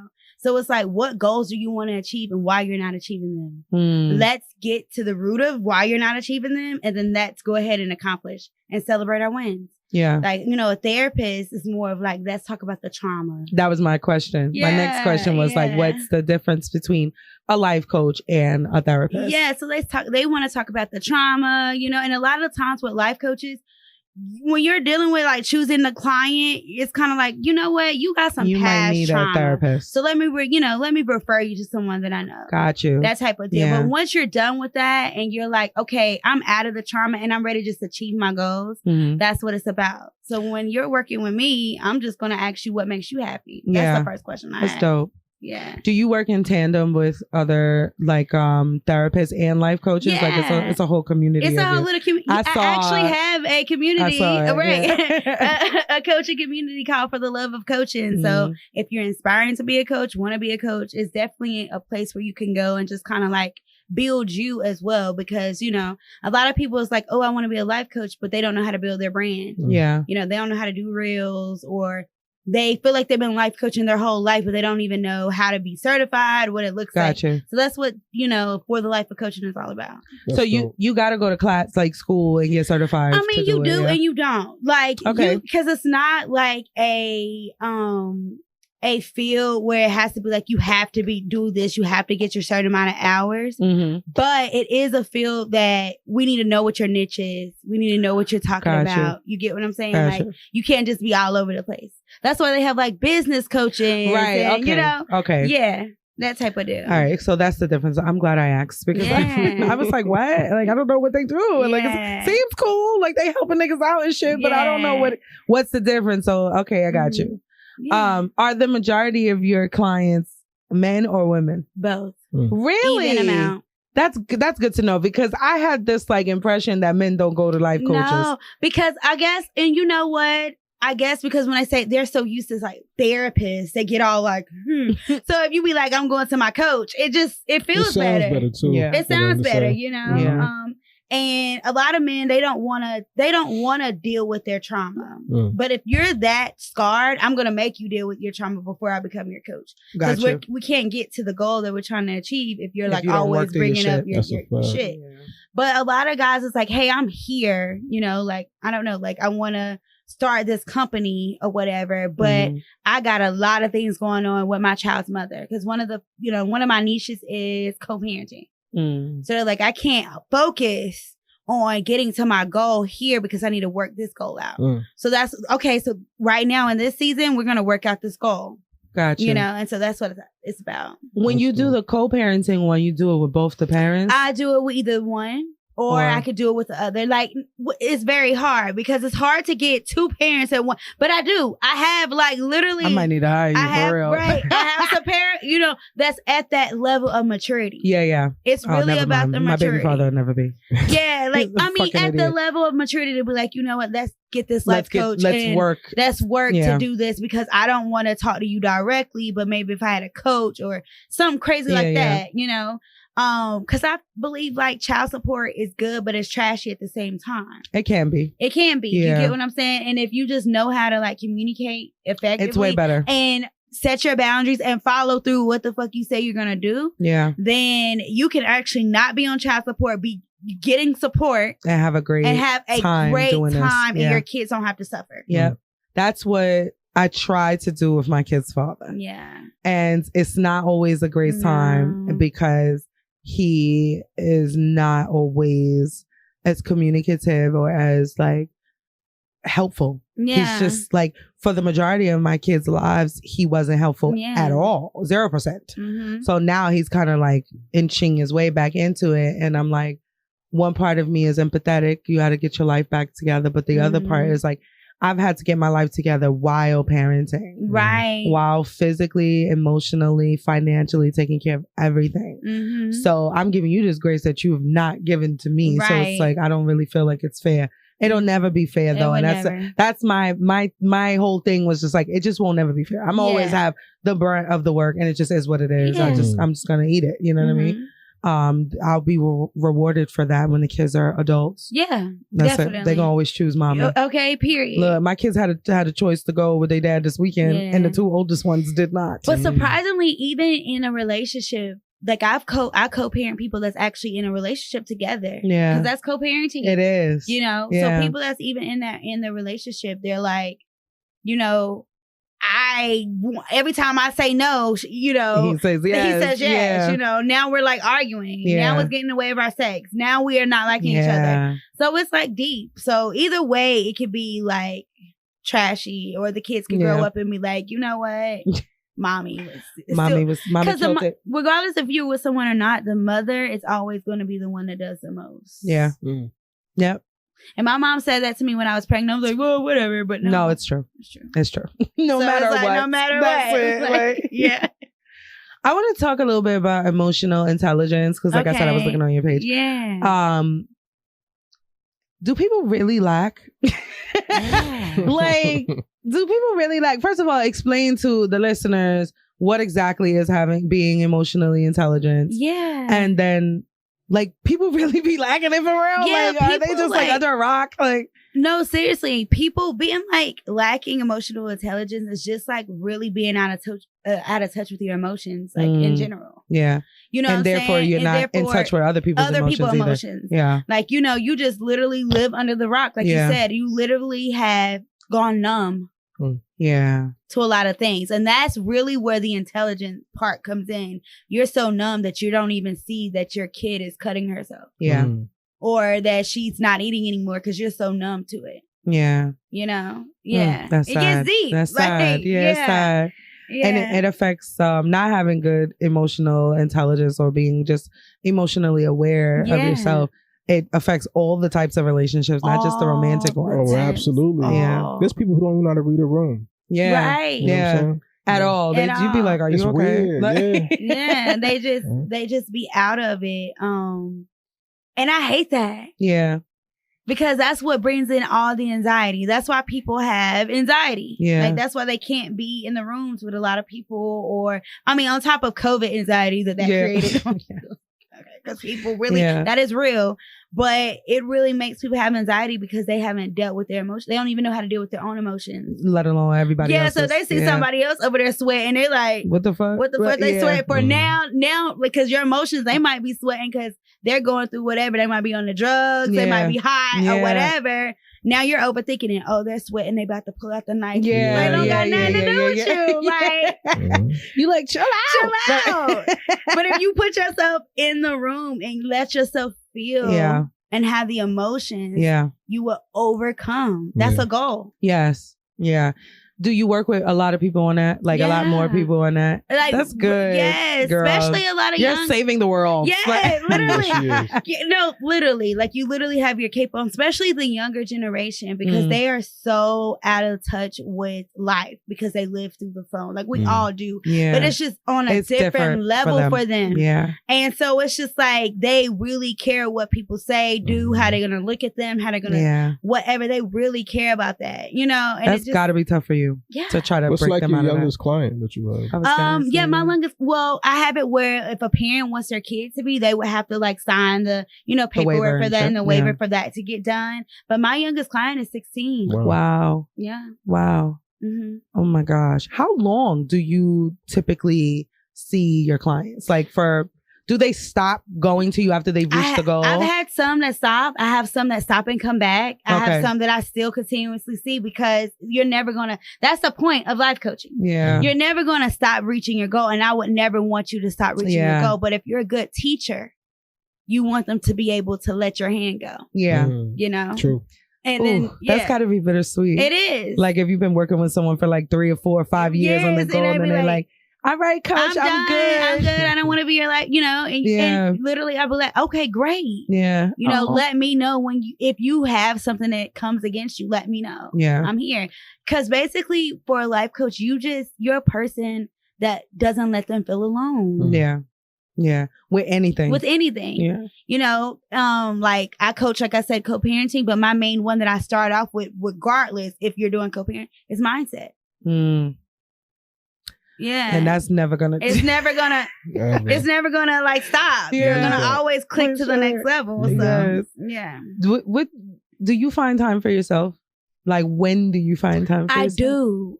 It was hard at first, just balancing 2 businesses, because not only am I a life coach, but I have a denim line called Adore Denim as well. Mm-hmm. Having a daughter and all that as well. So it's like at first I didn't know how to do that. But I realized how important it was this year, actually, and really finding the strength in being alone. Like, I do. I have to schedule. Like today, honestly, I did absolutely nothing. I love those days. Like I love did those absolutely. Days. I mean, I ate. Like I was like, "Girl, you're just gonna eat today." Like, that's it. I was just eating. I was sitting around, laying around, watching podcasts, just catching up on stuff that I've just been like, "Dang, I haven't had time to do." Yes. So I have to make the time. But it's pouring back into your cup. It literally is. Yeah. I love that. Yeah, we don't do that a lot either. Like when you have a lot of shit going on. Ali used to work 2 jobs. Yeah. And them 2 jobs was crazy on him. And I'm just like, I was worried. Like, my nigga ain't got no fucking time to really like rest. That time, you gotta put yourself in a position where you're not trading your time in for money. That's a fact. Ooh. That's a bar. You get what I'm saying? That's a bar. Like literally, you got it. That's what for me. It's hard to do that. That's what independence, like being an entrepreneur for me. That's what it's about for me. Mm-hmm. You know what I'm saying? I don't want to trade my time in for money anymore. Like I want to literally be able to wake up and my account is like ding, bing, bam, whatever. Like so, it's like I gotta do things that's gonna get me there. So even though I'm busy and I'm living this life now, I gotta know like, okay, boom. I love to go to the lake. I go to the lake. I make promises to myself to go to the lake and just give thanks every time. Yeah. I love taking spiritual baths. I love those planting my feet in. I love going to the grounding. Grounding. Love it. You know what I'm saying? Yeah. Going around. So you just got to do those things. You do. Congratulations on quitting the job. Oh yeah, appreciate it. I can't wait till Will gets to the point where he ain't got to work 50 million jobs. So, Will, are you a Jamaican? His girl's trendy, so he's Caribbean by proxy. It's rubbing off on you. No, he's like, I like my jobs. I'm okay. Right, he loves what he does. He does. Yeah. That's love, yo. Okay, I want to talk a little bit about relationships. Okay. Because I'm a relationship coach. Give it to me. What are the top 3 reasons why you believe relationships don't work? Top 3 reasons is communication, of course. I knew it. Trust. Ooh. And accountability. Ooh. So people really don't be trusting their partners? No. What? Listen, I'm out the game for a while. But when I was in the game... You know people. You talk to people. Yeah. Yeah. I just thought that in this big year of Motherfuckers be rolling the dice. Yeah. Man. That people just like would choose to not be with people that they don't trust. Like, absolutely. Like a woman be like, you know what? Maybe if I have this baby, maybe that'll make our relationship better. Yeah. Maybe he'll stop stepping out on me. Maybe he'll start being there for me. And y'all still be doing that? I mean, listen, man. you know, yes, because you guys. So I'm like, in this big year, like y'all still doing that. But I guess, child. Yeah. I guess. Yeah. But trust can be a lot of things. Mhm. Like for instance, like not feeling judged. Mm. You keep Okay. judging me, now you breaking my trust. Yeah. Mhm. Oh, that's hard. And my thing Now is, I can't be myself. but what be throwing me the fuck off? Because listen, man, like last night my nigga was calling me till like fucking 3 a.m. about his girl. Child. You know what I mean? He's way in Georgia. Shit's crazy. Had me stalking her Facebook. Oh, had me God. taking screenshots, sending it to his fucking phone. I'm glad I got sleep though last night, man. At some point I just had to stop answering, man. Put your phone on Do Not Disturb. Word. My shit stay on DNZ. No, I hate bitches like Week before, week before, same thing. But what throws me off is like, how do people get to a point where they move in with each other? Let's say you're not even married yet. Y'all living with each other. Y'all in a relationship. How do you not know your partner? You know what I'm saying? Like, I know, like, clearly we can say, like, y'all not having the right conversations and shit like that. But I just wish I could be like a fly on the wall to see how these relationships just come together. Because you can literally be someone's roommate. Yeah. Like, I was in a roommate relationship at one point. Same. You know what I'm saying? You literally could be where it's like, you go from like, we're sleeping together, we're this, we're that, to literally I'm sleeping upstairs I'm sleeping and in you're another sleeping room. downstairs. Yeah. And it's literally like a roommate. Yeah. Like, but y'all together. but you're not. But you're not. You I've get done what I'm that. saying? I know the people who are together. I think like people keep having these surface ass conversations. I think that has a lot to do with it because you did bring up communication. Well, and that is true. They do. They do have surface, conversation. They're not really getting to know the person because what it is it's like, okay, boom, I knew you when we first met and we had all these things in common. Right. But now we're like 4 years down the road, you're a total different person. Yeah. I'm not asking the questions to get to know the new person. I'm still judging you off of the old person. Yes. And that shit is, you're so right about that because people, I'll use my kid's father as an example because that resonated. Mm-hmm. We have not been together in almost 9 years. My baby will be 8, so almost 9 years. And he still sees me as this girl that he met when I was 24. Yeah. And I'm like, nigga, I done elevated at least fucking 5 times since then. Like, what are you talking about? Like, hello? Like, I met you in 2009. Like, what are you talking about? It's 22, my nigga. Are you okay? Like, what the? So that it's like it's weird to me. Yeah. It's weird to me how people like we grow in age, but you don't think that you're growing in mindset. You're growing and evolving, either evolving or de-evolving. You know what I mean? But like you're not gonna be the same. You weren't the same person that you were last year. Not at all. Yeah. So what the fuck would make you think that you could still deal with that person like the old person? It's weird to me. I've learned with doing my studies with coaching and just how people think as well. It's like it's a certain age group that you like. If you go through a certain thing at a certain age group, like between I think it's like 8 and 14. I forgot the terminology that's used for it.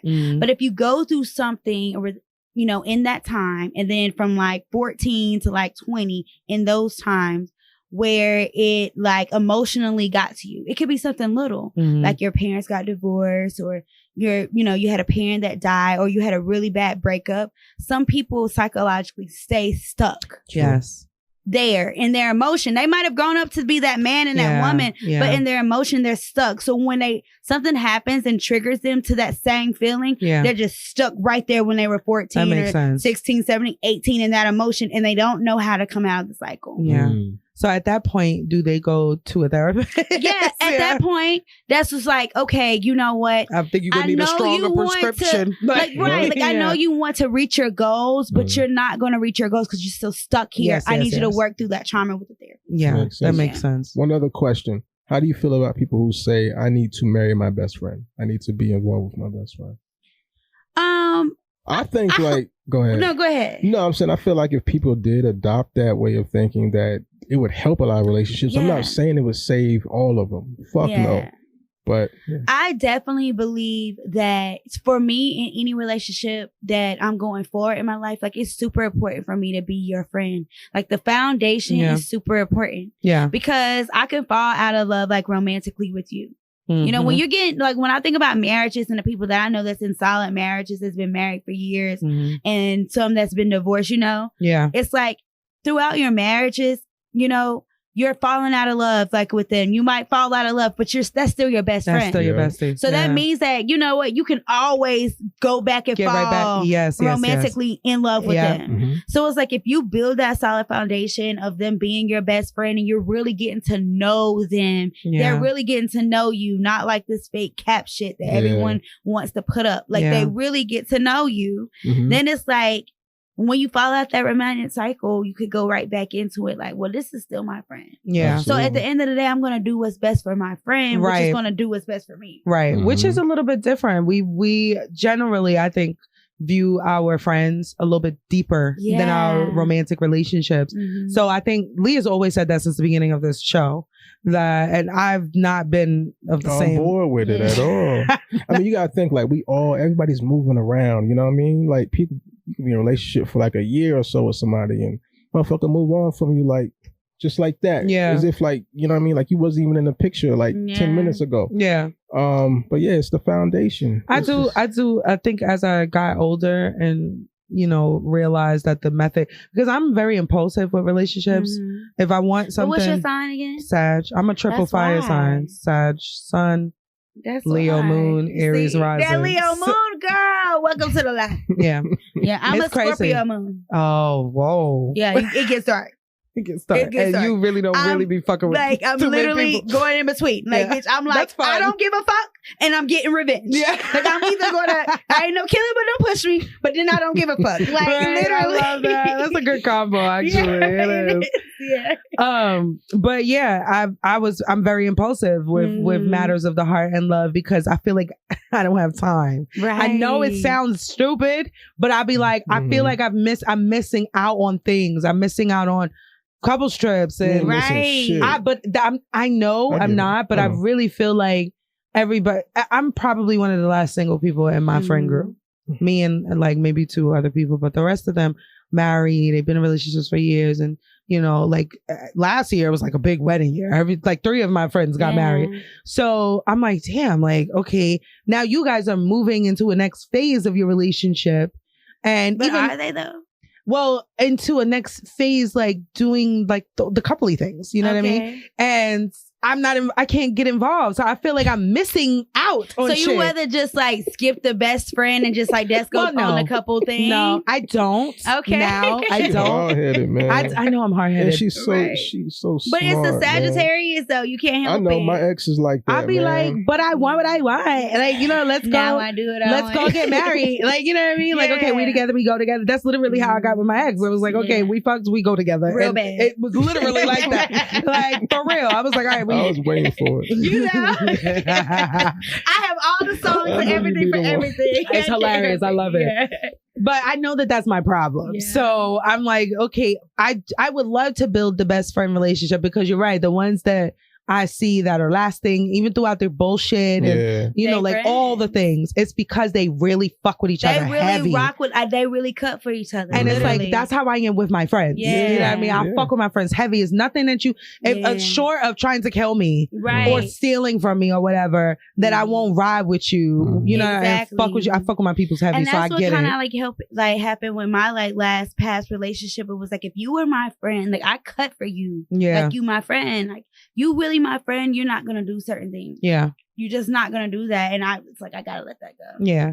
I understand the strategy, which is what I would love to do that. You're gonna do it. I would love to do that, but it's my mind be getting in the way. But you have the opportunity to do it because right now, like you're it. not really doing anything. So it's like you're like, okay, I'm about to stop working all the time and get out in this field. So why not just build a friendship? And then guess what? Before I know it, We in love. Now we like, oops, we love each other. And now that's my best friend. Now I know he really cut for me for real. Yeah, speak that into my life. Yeah, that's coming. Because you're getting out this house. No, I am. This time last year, she was talking shit to me because I wasn't quick to fuck on colors real fast. She like, nigga, we ain't gonna start fucking. I mean, for I'm real. Like, yo, I'm building the friendship with her. You know what I mean? Like, that's gonna be my problem because I be wanting to fuck. But you know what?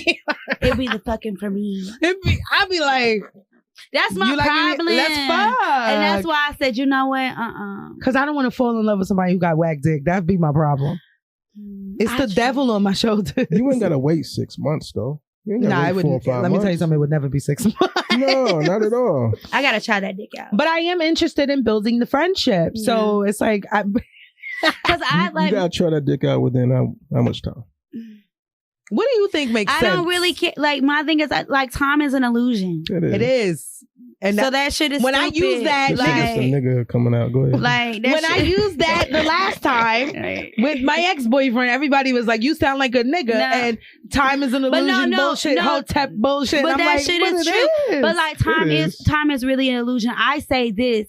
Like, go off how you feel. I agree. Everything that you do in life, it's going off how you feel. I'll be doing that. So it's like at the end of the day, but like at the same time, Sagittarius over there, go with how you feel. I know your pussy sobbing and shit all the time, but I mean like how you feel, just like mentally. Got you. Not just your body. Okay, exactly. You're right. Because your body can be, your mind is telling me. Yes. But your body. Okay, no, it's the fucking truth. Literally. Absolute so accuracy next time you go into it, just be like, my mind though. My body is telling me what is my mind the accuracy. That is fucking perfect. Because that's exactly how it be. I'll be like, you really shouldn't do this. But then my pussy be like, bitch, girl, it's my time now. I'm taking over. And I'll be like, all right, fuck it. We doing it. You gotta be like, look.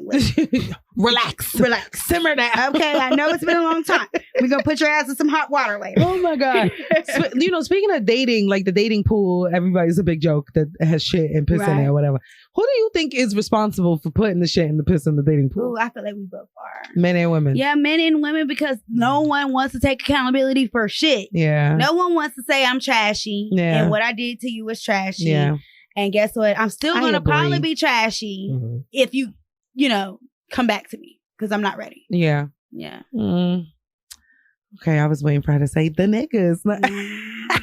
No, I'm a life coach, so like you gotta be honest. Very like, and honestly, like I feel like that's what makes me a good life coach, is because I'm not biased. Yeah, you know what I'm saying. You could come to me and I'll be like, and I guess because that real nigga started coming out of me, you know what I'm saying. I think that makes you a perfect life coach. Right, my masculine energy, because Leos are naturally a masculine, Sagittarius naturally. Yep. So then I started being like, yeah.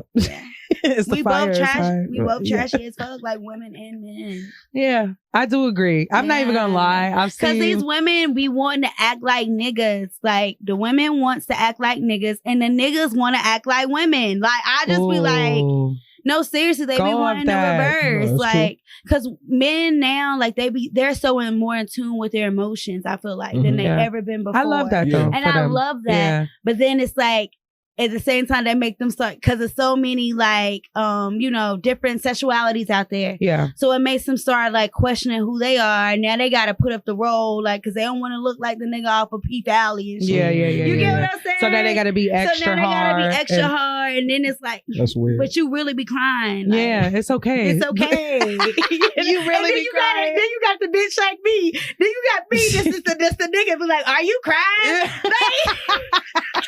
So why did you ask that? It's the way you said crying that I love. You didn't have to ask him, was he crying? Now he feel like a bitch for real. Why did you do that? Why are you being the nigga? Now you embarrassing him. Like, why can't you just be like, it's okay, babe? Because I mean, balance is necessary for relationships. It is. And even though we all have masculine and feminine energies in us, balance is appropriate. It is. So yeah. We're in Libra season. It's all about the balance right now. Yeah. Absolutely. Oh, okay. You niggas. I just don't. Rude, man. You cried? Right. You cried? You ever experienced a man who's crying before? Yes. I done experienced a couple of And did you react like that? That's what I'm saying. I was not giving y'all no fake shit. I'm literally sitting there. And then as soon as I asked, was you crying? I was like, bitch, why you do that? Why did you ask? Was I crying? He like, fuck no. That was his response. That's what I mean. That's funny. Now he really all niggered up. And then he like, fuck no. And I'm sitting up there like, bitch, why do you gotta be the nigga all the time? She tough, man. Oh my God. I love when guys show vulnerability though. It's such it's attractive as fuck to me. Like now please don't be crying about every fucking thing because I'm not about to do that. Now if you cry every 5 minutes, like go my God. It ain't attractive to you. No, it ain't. It is. No, I do like a man that's in tune with their emotions, but I don't want you to be because I'm still the female. Can I be the female? Like can I be the female? Like she's hard on niggas, man. Like, that's hilarious. I'm not hard on niggas. Yeah, I just no, I'm not.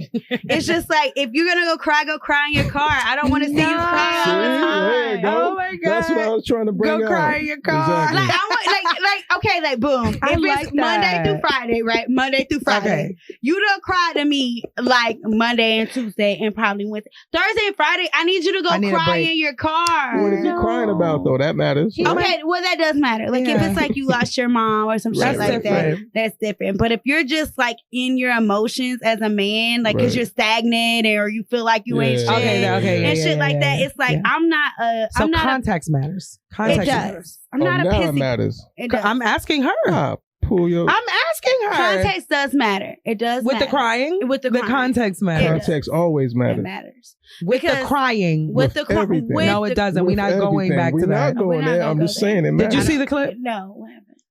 Child. She got a kiddo. Go ahead. I got a kid. We were talking about cheating. Okay. In general. Okay. And I said, if somebody, I don't want to do this. I'm finding myself walking into this. I mean, but okay, we're gonna come out the door. We're gonna come out the door. Don't worry. I'm finding myself walking into this, and we're gonna come out fast. I'm not gonna engage. I'm just gonna say what it is. All right, cool. We were talking about the cheating thing, and I said, I feel like when you cheat on somebody, you really don't love them. Because I did see that clip. Yeah. Okay. I don't think that you could love somebody that you would purposely, intentionally hurt. You know it's hurtful. Yeah. And he says the context matters. And I said, I don't give a fuck about the context with the cheating. It doesn't matter. I don't care what one did to the other. I think that when you get to the cheating part of that, you're consciously making a decision to hurt someone. And that's not love to me. Yeah, that's true. So that's it. Okay. And we got into a full. It's not true. So how you feel about it, Ali? He or she is not like always planning to get caught. You know what I'm saying? But are you planning to cheat? Absolutely. All the time? Every time? Yeah. If they want to get their dick wet or she wants some dick, for sure. But that doesn't mean she doesn't love the person. Mm-hmm. You know what I'm saying? Like. So my thing is, my question to that is like, so why are you in a relationship? No, I agree with that. Well, let's ask all our grandparents that back in the day. I mean, I don't know. We can't do that. You know I just feel like, I mean, if y'all... I'm not an advocate for cheating as well. But I'm just saying, if you have a open relationship and you can, see, that's where the communication comes in. That's what I said. That's where the communication. It's an open relationship, if it's an open relationship, then it's not cheating because we talked about it. Right. We said we're gonna fuck these bitches together. Right. We're not gonna, or we gonna, you gonna fuck them and I'm gonna fuck them. We established. I think it makes it trashy, and you take the love, like you said, out of it when you literally just blindside someone with the cheating. Yeah. That's blindside. Yeah, blindside, like literally a bitch. I thought we were living a life. Right. I thought it was one thing and another. The whole time you out here giving dick away. You giving dick away. So you telling me the way I suck dick ain't really been all that? That's not it. That has nothing to do with it. No, that's how women think. It doesn't matter. Us men don't think that way. Just because y'all think that way, that's not fair. I know. But guess what? I just don't think it's love. We're hunters. We're men. We like different pussy. But if you're gonna be hunters and you're gonna be men, you need to be honest about it. On your shit. Be the hunter. Be the man and be like, bitch, I fuck bitches from time to time. That's it. I agree. Yeah. And so if you can't take me doing that, then guess what? We don't need to be in a relationship. And then boom, you already set your boundary. Ooh, what was I watching? It was one of these reality shows. I just happened to be at my best friend's house and she was watching it. It was the one that had Just the Hilarious on there. And it's been a while since I've seen whatever. TV. So it was crazy. But one of the guys that was on there, he was just like, yeah, like I fuck bitches from time to time. Right. And she was like, yeah, we're about to get married. But she couldn't take it no more.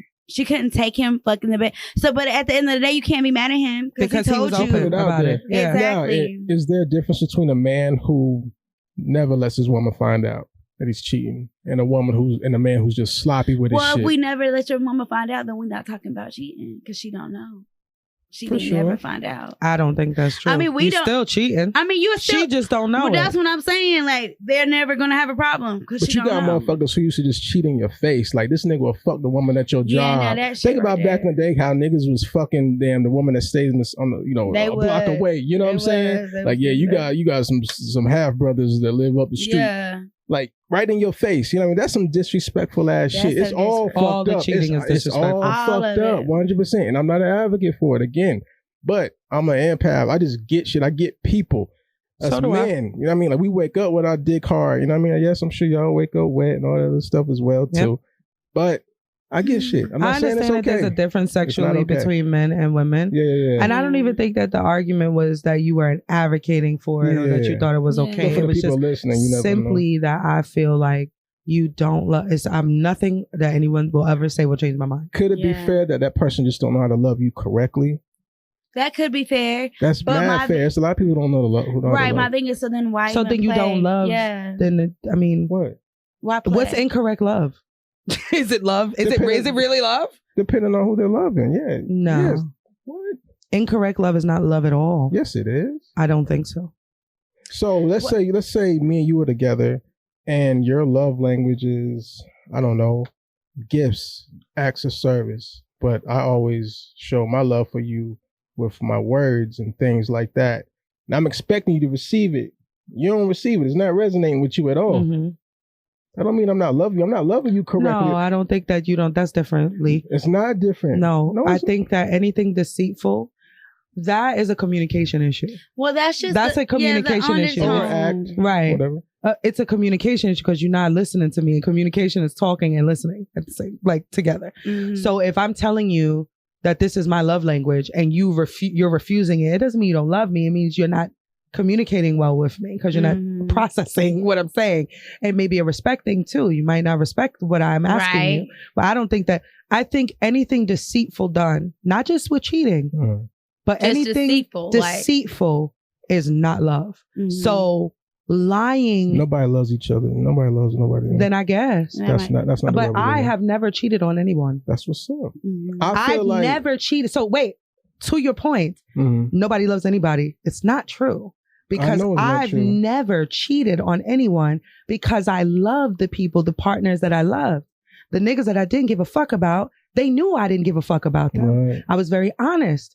I'm not your girl. Mm-hmm. I will fuck you and I will fuck whoever the fuck else I want to fuck. Mm-hmm. Everybody don't move like you. But what I'm saying, right, is when you are an evolved individual and you have a full understanding of love, not just with relationships. I would never do anything deceitful to you because I love you.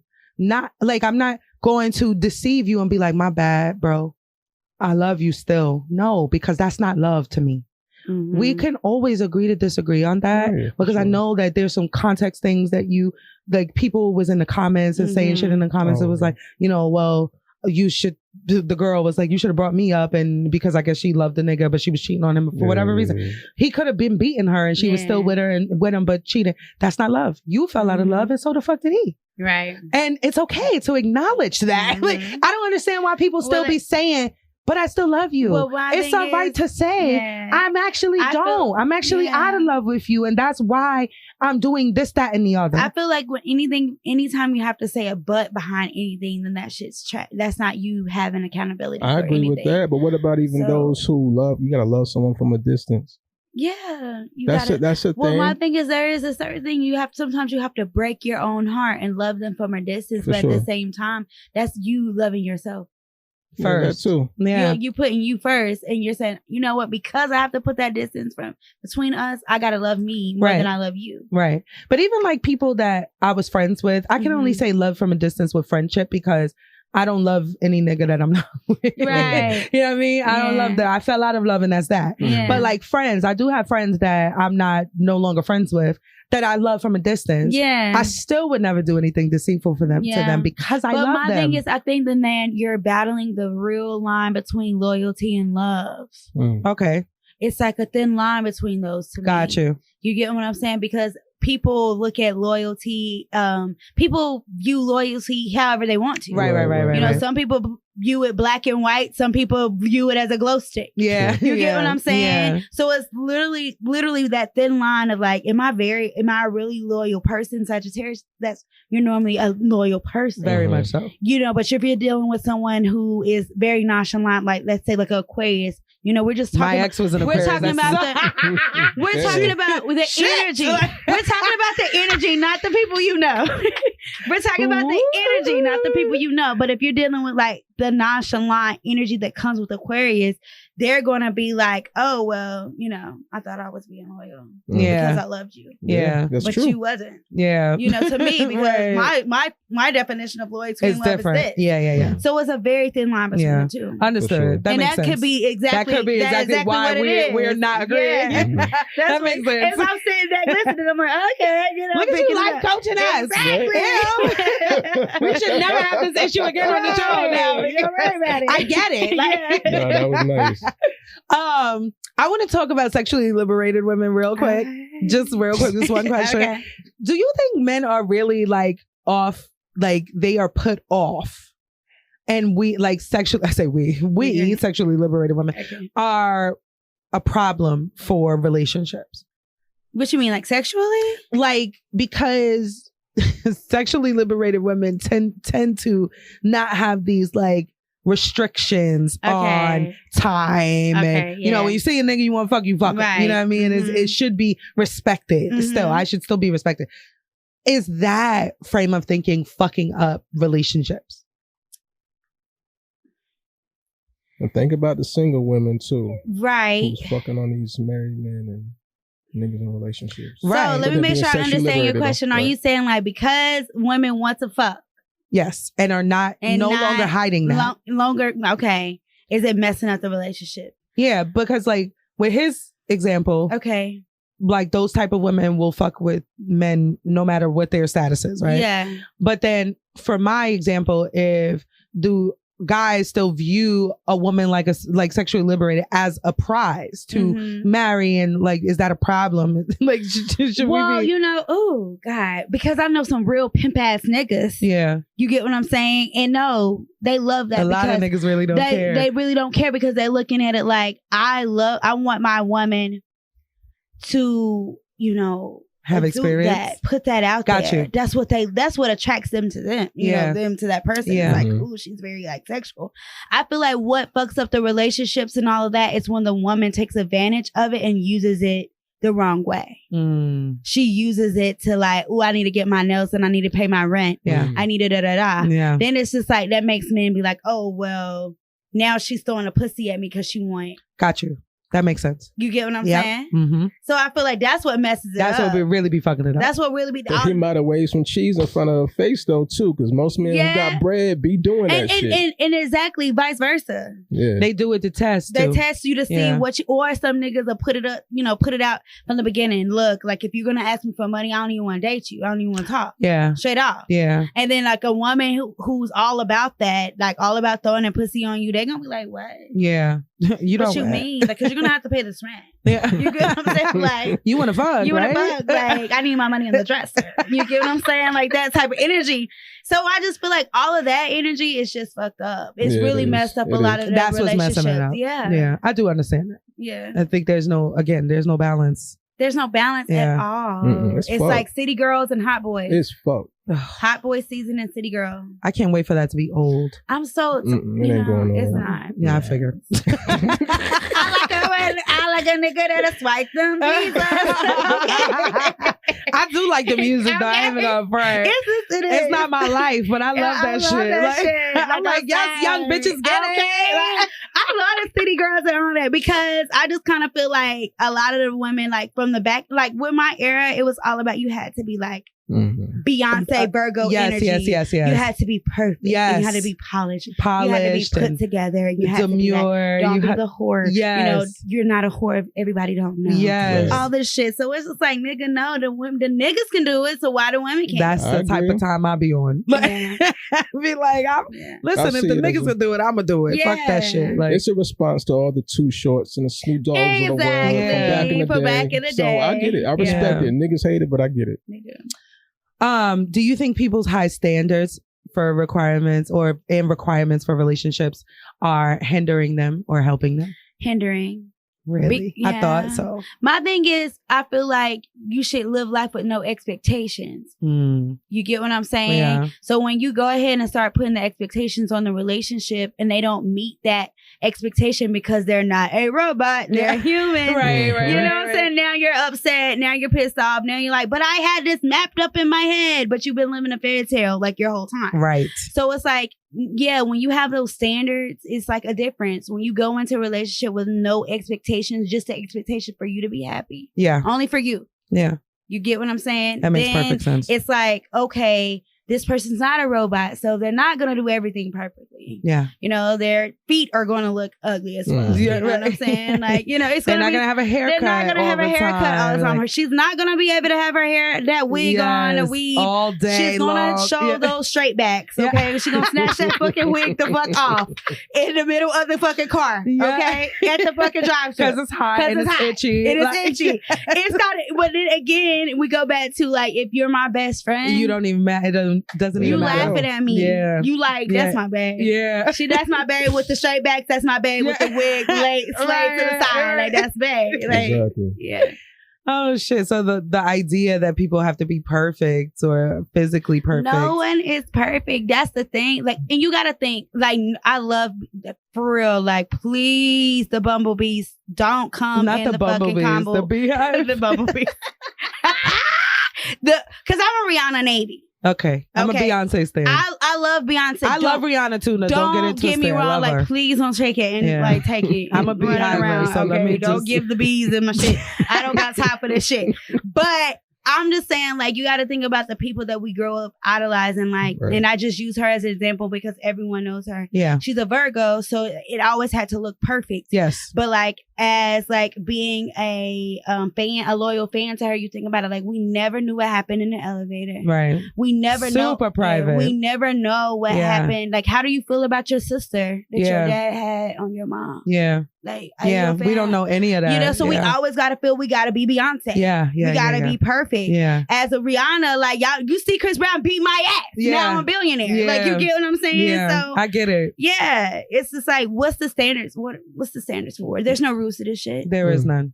That's the bottom line. Yeah. Well said. Okay, can we real quick? Because I'm looking at the time. Okay. I want Will on my ass. Wind Down Wednesdays. Okay. I was scrolling. Okay. And I was listening. I was like, okay, this is fun. She's funny. Yeah. I like it. What is it?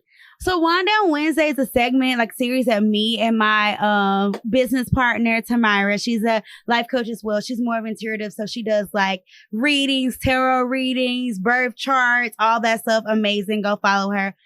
Intuitive Talks with Tamira. Mm-hmm. But Wind Down Wednesday is something that we just sit down on Wednesday. Like, we literally wind down. We talk about different topics that just like we literally talked about during that week, me and her. Got you. Smart. Yeah. So it's just like certain things that we just sit down. We want your opinion. Like, what do y'all think about it? You know, how are y'all feeling about it? We talk about all kind of stuff. We talk about Trey Songz, Kevin Gates. Right. You know, we talk about emotional, intelligence. Right. We talk about the death of the ego. We just talk about anything that's really been plaguing on our mind. Nicki and Cardi B, all that drama. We talk about everything. Yeah. Yeah. One of the topics was, is your vibe attracting your tribe? Yeah. That one was interesting as fuck. Yeah. And I kind of like, because I was at work, so I was like listening and with the AirPods, and people were trying to ask me for shit. And I was like, okay, let me go back. And then, you know, on Instagram, when you try to go back, you can't. You got to watch all shit all over again. Like, so I was like, fuck. Right. Expound on that. Yeah. So like, vibe killing your tribe is like, you are who you attract. Yeah. Yes. Literally. Yeah. Like, if you want to attract the husband, friend, whatever. And I feel like a lot of this year for a lot of people has been like the purge season. Yeah. You've purged a lot of people, places, and things in your life. So now it's like you're like looking out all for you. And it's like, okay, where's my tribe? Yeah. So it's like you attract your tribe, whatever vibe you put out. If you put out a positive vibe, if you put out good energy, if you put out, you know what I'm saying, just not having expectations on people and all that stuff, that's what you're going to get. So literally just living in your truth, living for you so you can attract your husband, friend, whoever it's supposed to be, your business partner, whatever. But you would admit that we do attract them all though, right? Yes, we attract everything. That dream shape Meek Mills, I love you. Again. But that, like, you get what I'm saying? We grow up on, like, shit that's just trashy as fucking. We dream chaser. No. Yeah. We attract our dreams. Literally, we attract everything we want. Yep. You got what I'm saying? Like, Martin said, I had a dream. Yeah. He didn't say I chased the dream. Nigga, he said I woke up and this is the dream I had, and this is what the fuck we about to do. This is what's gonna happen. Right. Yeah. Martin was trying to tell us from early. But you see how we switched that shit? Like, dream chaser. No, nigga. So it's very, very, very accurate. That was true as shit. Yeah. So it's literally like, I feel like we attract everything we want. Yes, we do. Literally, no matter what it is, we attract it. I'm a firm believer in that. Yeah. My life changed when I started to evolve and come into my own gifts and just really like get into like, wow, okay, I do attract it all to me. It's proven. I see it. Do you think that your friend group, so I just lost a friend this week. Okay. Somebody who's been on the show. It's fine. Okay. I'm okay. I'm not, which is weird. Well, what you mean lost? Like they died? No, they didn't die. Oh, okay. No. Never mind. Okay. Oh, yeah. I'm like, God damn. You remember it's the context. Remember we talked about it's the context. I didn't mean it like I'm sorry. Both of y'all was like, oh, I'm sorry. I'm like, why they sorry? Like, I'm all right. Like, damn, lost a friend. I just lost a friend. Because it's Sunday too. Oh my God. No, I'm sorry. Damn, we are no longer friends. Okay. She's very much alive and thriving. Okay. Right. But two parts, right? So I go into these moments. Most of my close friends know it and they accept it, but I don't want to communicate with anybody. I can't, or I don't want to. Okay. Like I might be busy or whatever the case is. Every time you try to call me, I'm busy.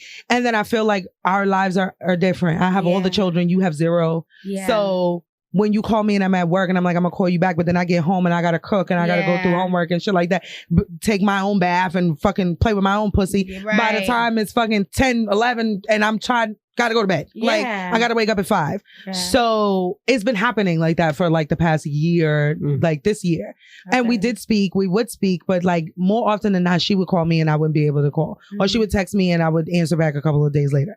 All of my friends know that this is how and they accept it, but she apparently was like, bitch, fuck this. Like, so I reached out to her with the storm happening. She lives in Florida. Okay. And I just reached out to her and I hadn't spoken to her in months, but okay. Right. And I was just like, I just want to make sure you're good. And she said, I'm not even in the country. I was like, great. Okay, sis, talk to you later. And she was like, I'm not your sis. And then she went on this whole like thing. And I was like, oh, okay. I'm sorry that you feel that way. Right. At the time, I was hella depressed. I had gone through a breakup and I thought I was going to marry that nigga. So I was really fucked up. And I still have to mother. I said all these fucking things. I was financially fucked. Like, bitch, I don't want to talk to no fucking body. Right. And everybody knows that about me. Right. If I'm really going through a tough time and I let you know I'm having a moment, don't look for me. Yeah. Don't call me ready to share your news. I'm just really not. I gotta get myself. I'm not. I gotta get myself together. I gotta put myself in a place where I can at least feel comfortable leaning on you. Right. Because at this point, I'm in shambles, bitch. Right. So I was like, I wish you the best. May the Creator bring you everything that you want because she's a great human being. Right. I say all that to say. I know you're talking about. You know what I'm talking about now. Yeah. I say all that to say. I feel like as you get older or as you evolve, whichever, right? Your vibe changes. Right. So therefore you start attracting different people. And some of the people who have been, my longest running friend has been my friend for like almost 30 years. So and she ain't going no fucking way. Right. And we go years without speaking to each other. Yeah. You know what I mean? But there's never no love lost when we reconnect. But then others, like I make new friends all the time. Right. Like brand new motherfuckers. So I think your vibe does. I fully agree with you. But as your vibe changes, so does your friend tribe change. Yes. And you got to be okay with that. You got to be okay with that. And you got to understand that everyone's not going to get it. Yeah. Unfortunately. And guess what? It doesn't matter.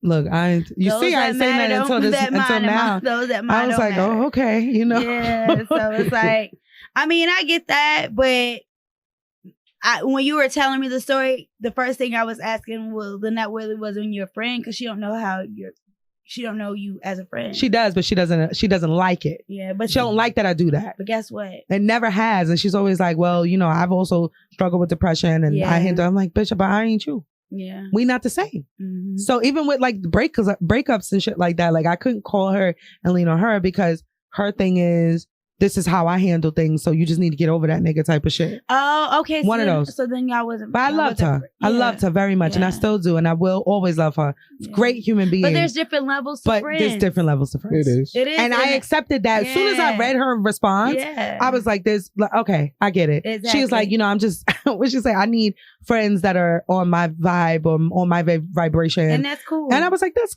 okay. Yeah. I got you. Slow on You, that. there's nothing wrong with you wanting that for you. Exactly. That's like at when they all. be like, you know, you get married, like you need to hang with more married friends. Yes. It's the same yes. type of deal. Yeah. I'm Yeah. like, all right, girl. Like, That's true. Yeah. When I'm she have never her gonna- kids, she'll get it. okay. I have 3. When she have her By kids, myself. we'll get it. Bitch, I'm Yeah. juggling. I'm juggling. Yeah. You know what I Like a mean? Like motherfucker. Yeah. a lot at once on my shoulders. Exactly. And I still manage to be a great human. Like Right. like the fuck? Like Yeah. cut a bitch some slack. Please. But or not. And you can excuse yourself and that's you can- okay. and that's Like cool. I'm not And losing then, no like, sleep. guess what? 5-10 years down the road, when you have your kids, When I'm a millionaire when you have, yeah, and you have your kids, you because like, a lot of I get people it. don't understand how you feel until they experience. right.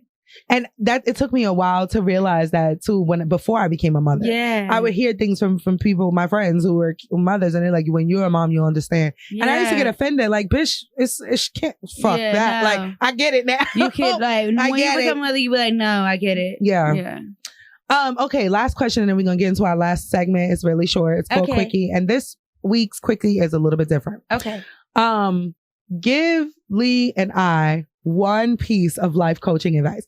We just met, but I feel like you kind of already have a gist of me. We have a great vibe going on, and you've known Lee for years. So, Okay. life coach, one piece of advice for each of us.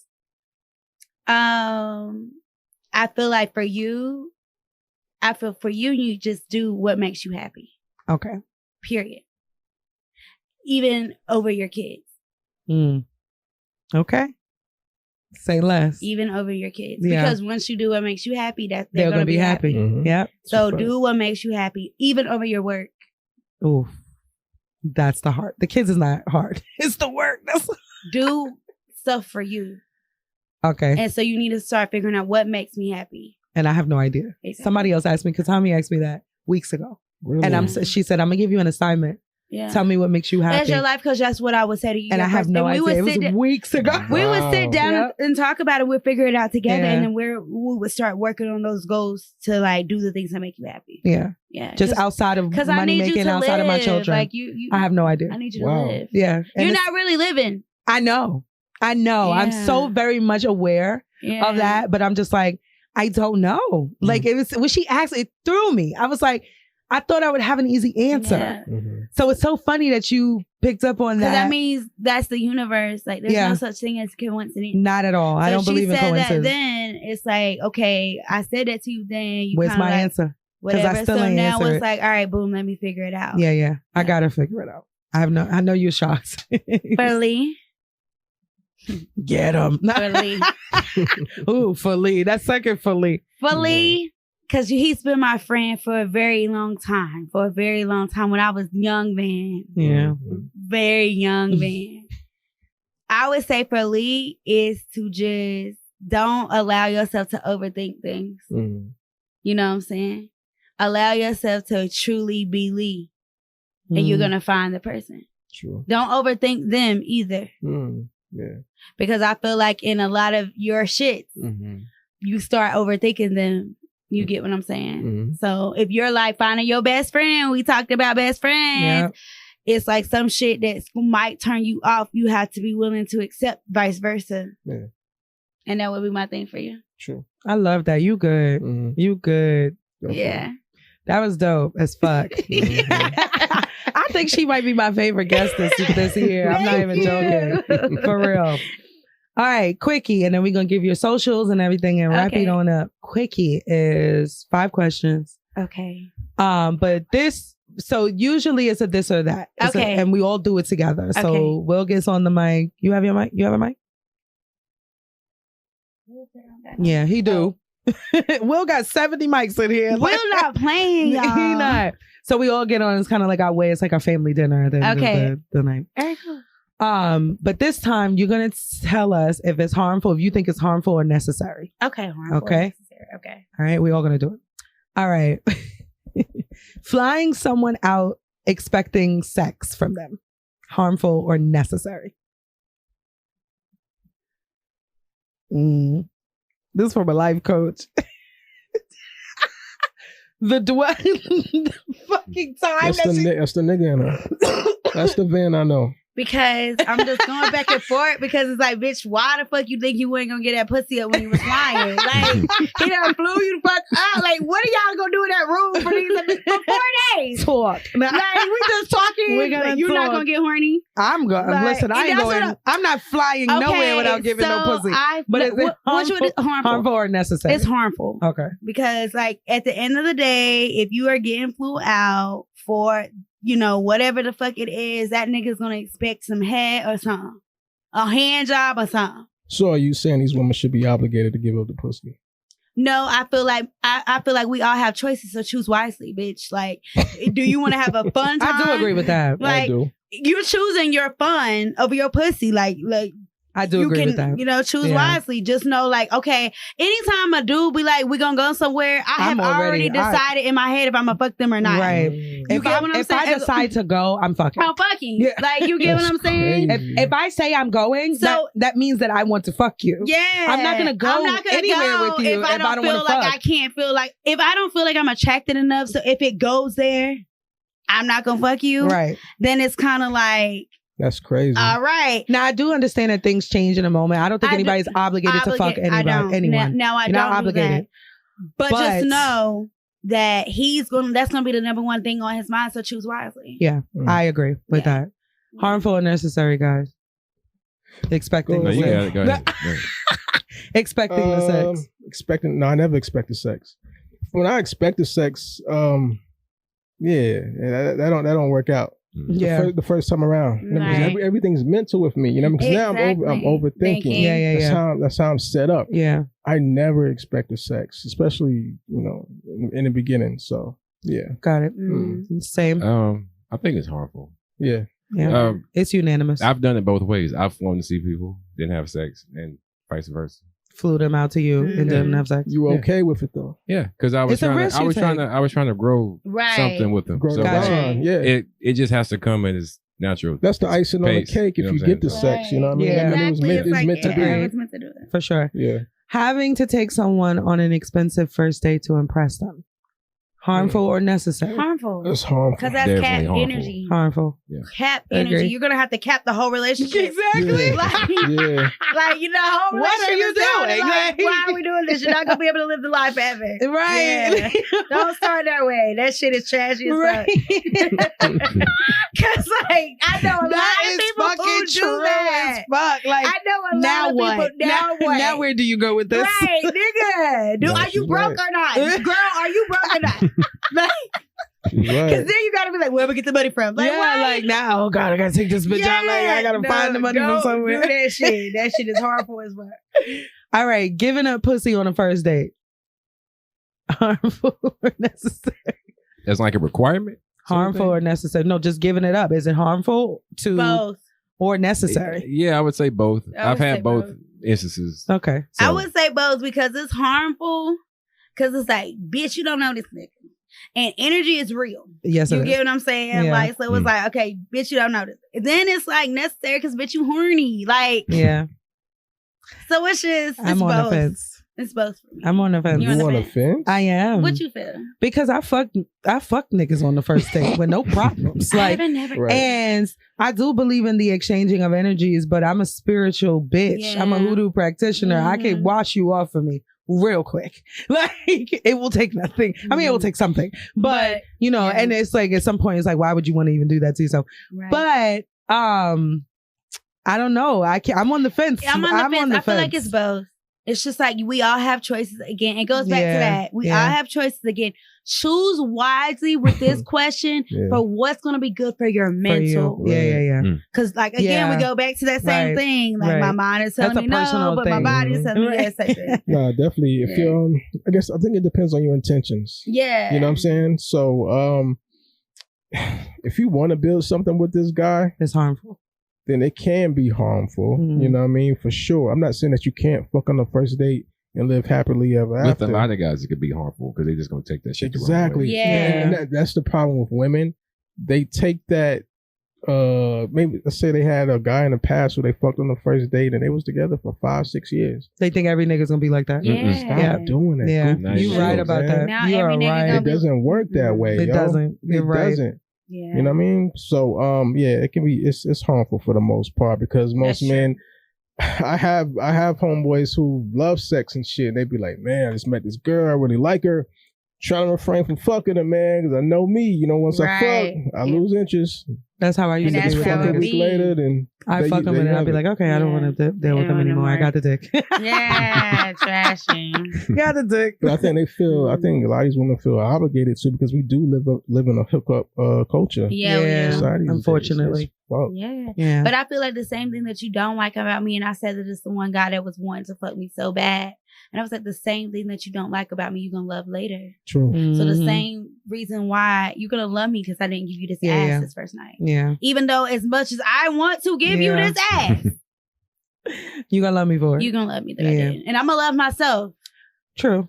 And that's what I mean when I say go off how you feel. Because if it makes you feel terrible the next day, don't do it. And he's going to fuck you properly too. Exactly. Because he's going to be That's my like, whole thing. See, when I get to know you, you make me laugh. We vibe. We share with each other. You feel safe with me. I feel safe with you. I'm gonna give you the best sex ever. I love that shit. Yeah. And then I'll be like, okay, you have a nice life. Exactly. The old Ab. The old Ab. Yeah. I wouldn't do that now. Yeah. I wouldn't do it now. But it was like y'all saying that, and I'm like, I ain't never fall in love with a nigga off his dick like, ever. I may have wanted to be in a relationship with you or whatever, but it was never like. This guy, oh my God, I'm gonna be sitting outside your house for 20 minutes trying to convince you to come outside. That's what we doing? That's crazy. Because you I had to bring it back. I'm sorry. Come on, 20 man. minutes in the hot box. Stop. Listen, y'all need to get like Lee. Okay, waiting a few months before meeting someone you've been talking to online or dating app or text, just waiting to meet them a few months. Is it harmful to the relationship or necessary? Months. Waiting. Well, I mean, are y'all in a long distance relationship? No, like you're in Charlotte, they're in Charlotte, you swiped right, you've been talking for months, but you never met up. I think that's weird. I feel like that. Why? Do you live with a bitch? See, that's where my mind goes. See, that, that's the triggers for me because then I'm like, why wouldn't you not want to see me? I think it's harmful. I think it's harmful. Yeah. I think unless you're out of state. Yeah, that's why I you're said in state, it's harmful. Right. If you're in state, it's definitely harmful because it's like, nigga, you have a whole family. But some people be waiting. Some people wait for a while to meet up because they want to build this, they're a catfish. Because they're a catfish. Guess what? The catfish show is still very relevant. It comes on right now. And I can't understand how anyone's getting catfish in this big year. Like, why are you doing this? I don't understand. What do you say? I ain't gonna front. I don't remember. I was looking at my fantasy and something happened. We almost done. I need you here. I'm sorry. Waiting a few months before meeting up with a person that you've been talking to online or, on the phones and shit like that. You just wait a couple of months before you meet them. No, we ain't doing no months. So it's harmful. Harmful, yeah. What do you think? I would say harmful because it's the same thing she was saying. It's just fucking weird. You're going to put the wrong ideas in their head. Even though nothing could be wrong. Right, exactly. But you start thinking. You got to think of the other this person. This nigga got a whole wife. He got a whole family. Mm-hmm. Yeah. Or he might have just met some crazy bitches online. And that shit happens. Right. So he's apprehensive. Exactly. Which makes sense. But I think it's harmful anyway. Last one. Waiting outside your apartment. Shit. Right. Sorry. For 20 minutes. In the hot car. I just said hot. We don't know if it was hot. The car being hot. It's like, so we don't even. We just add that on there. Hey, you that dude. That nigga. Let's get him stay with him for the day. I told him that the other day. Yo, He won the Skittles. I was like, you that nigga. He don't ever accept it though. He don't like ever it. take He don't the really like compliment. it. He don't really like it. Hold on, I'm gonna zoom in on it real quick. Look, The way she make the sound, do it again. What are you talking about? Why do you think that I'm that nigga? Come on, man. Lee, you that guy, bro. Did you zoom in? He like, get to the last one, I'm gonna man. do it again. Yo, wow. Oh, there you go. You don't like it. He does No. not. It's so funny though. Like I think it's Right. hilarious. You're a great human. Thank you. Which makes you that y'all nigga. are too. I think I'm pretty cool. Yeah. All right. Last one. Dating outside your race. Hell no. Is it harmful or necessary? Yeah, that's For tough. me? That Okay, hell for a no. woman, okay, like You gonna have like to in post that general. well. In okay, general. in general, because like that's that nigga and women going. Okay, Yep. if I was a man, I'd be like, do what you want to do. But I don't know, because my dad is like, I do not fuck with white bitches or Africans. Like, What? like so he like fuck that. I'm not fucking out of my race. He was like, I might fucking Hispanic because they black anyway. That's how he feels.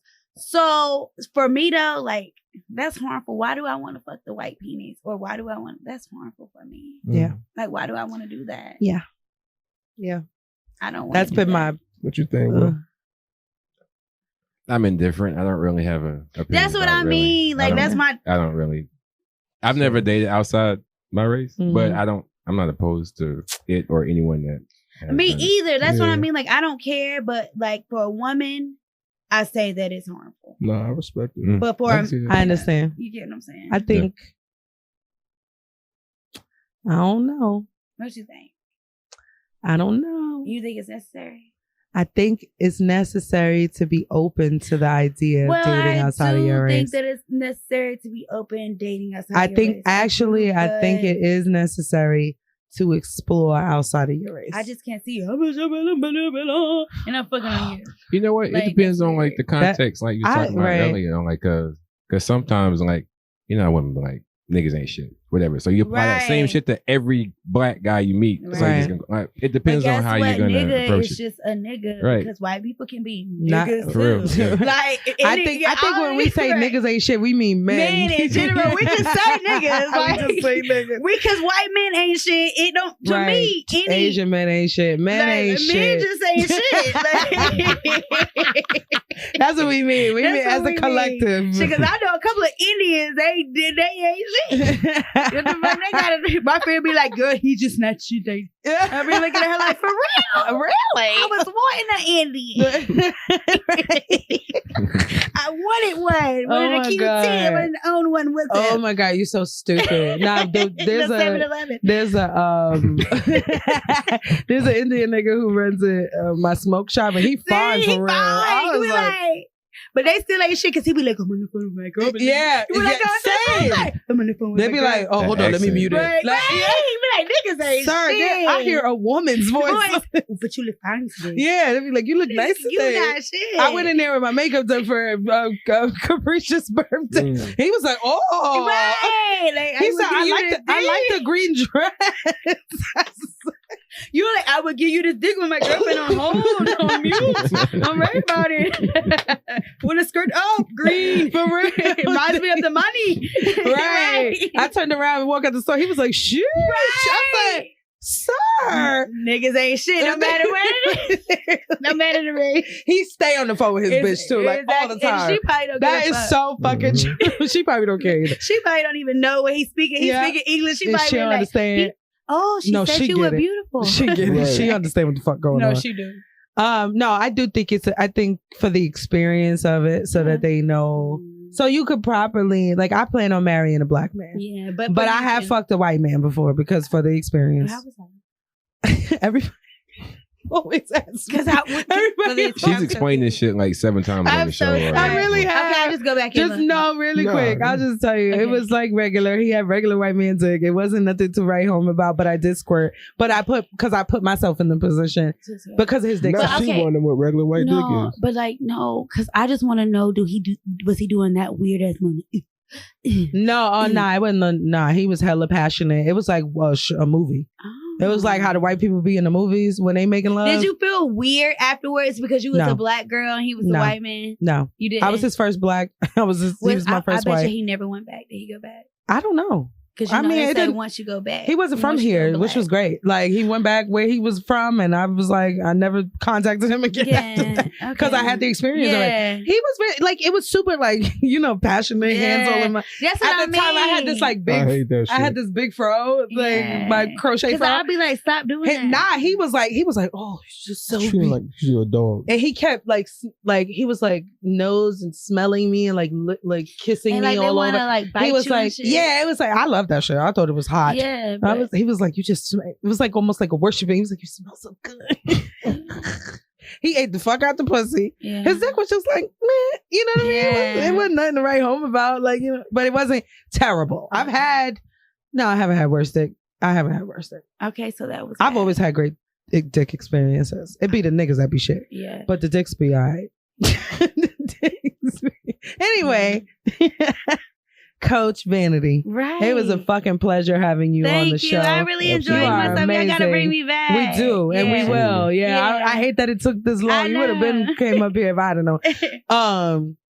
Give the people your social media where they can reach you. Yes. So my coaching platform is called Adore Your Life. So that's what I'm about. So Adore Your Life. You can reach me on all social media platforms, researching Adore_Coach Vanity.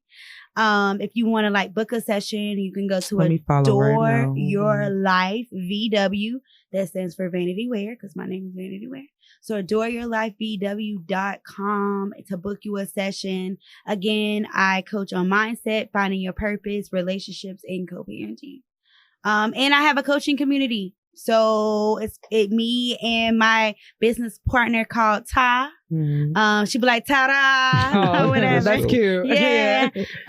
We have a coaching community called For the Love of Coaching. So if you're either aspiring to be a coach or, a business coach or whatever, and you want the support and all of that as well, definitely join. We're doing a retreat. Nice. We're doing a retreat in January at the Childress Vineyard in Lexington. Ooh. Yes, fancy. Okay. I like that. Exactly. So we're looking for the tickets are on sale now. So if you go on my page, it'll be like one of the first things you see. Everything is included for the entire weekend. Dope. So like food, your place to stay, all of that. The tickets are like $450, but you're literally there for the weekend. You get a whole tour of the thing, of the vineyard. You get a shirt, you get a part of our membership. So you get a lot when it comes to that. It's all inclusive. It's all inclusive for the weekend. Dope. And so it's in January. Definitely book for that. Even if you are just thinking about coaching or you just want other, you're like, ooh, I wonder if I could be like a business consultant coach. Yeah. Book it and come out and celebrate with us. That's dope. That's dope. Very proud of you. You're doing big shit. Very proud of you. Oh, and I also have a clothing line. Let me not forget about the clothing line, okay? It's called Adore Denim. I sell shirts that say, don't adore me, adore my hustle. Obviously, you see, I say a lot about Adore. My middle name is Adore. Okay, that's dope. Yeah, my name is Vanity Adore. People be like, is that a fake name? No. My dad loved Prince. He thought that Vanity was prettier than Apollonia. And that's how I got here. So she was. Yeah, she was. She was gorgeous. Bad. So, Adore Denim, I go all the way up to sizes 5X. So definitely shop as well. That's adoredenim.shop. And it's unisex, yeah? Unisex, yes. Like I sell sweatsuits, all that stuff. I was trying to decide if I was going to come up with my sweatsuits. I think I am. It'll be probably though, like at the end of November, December-ish. Okay. Yeah. Still sweat. Yes. We're going to wear them shits. We're going to wear them shits until it get hot. Exactly. So it don't matter. Exactly. It don't matter. Yes. Thank you so much for coming up here. I had a great Your time. energy is amazing. It really is. You're natural. For real. For real. It was like talking to one of my old homies for sure. Like, honestly. As usual, guys, thank you so much for listening. We'll be back next week. Now that I got a handle on my fucking schedule in my life. I just got to find time to do other things. But as usual, go follow us at WAAH Podcast on Instagram, Twitter, and TikTok. Go subscribe to the YouTube page. We're all adults here. Yes. It's in the link is in our bio on Insta. And then you can go follow me at Ebby Juan Kenobi. Exactly what y'all thinking. That's exactly what it is. EBBY Juan Kenobi on Instagram and TikTok. And give them your socials. Follow me at Whiskey Lee _ on the gram. And we out of this motherfucker. Be good. Peace, y'all. Enjoy your life.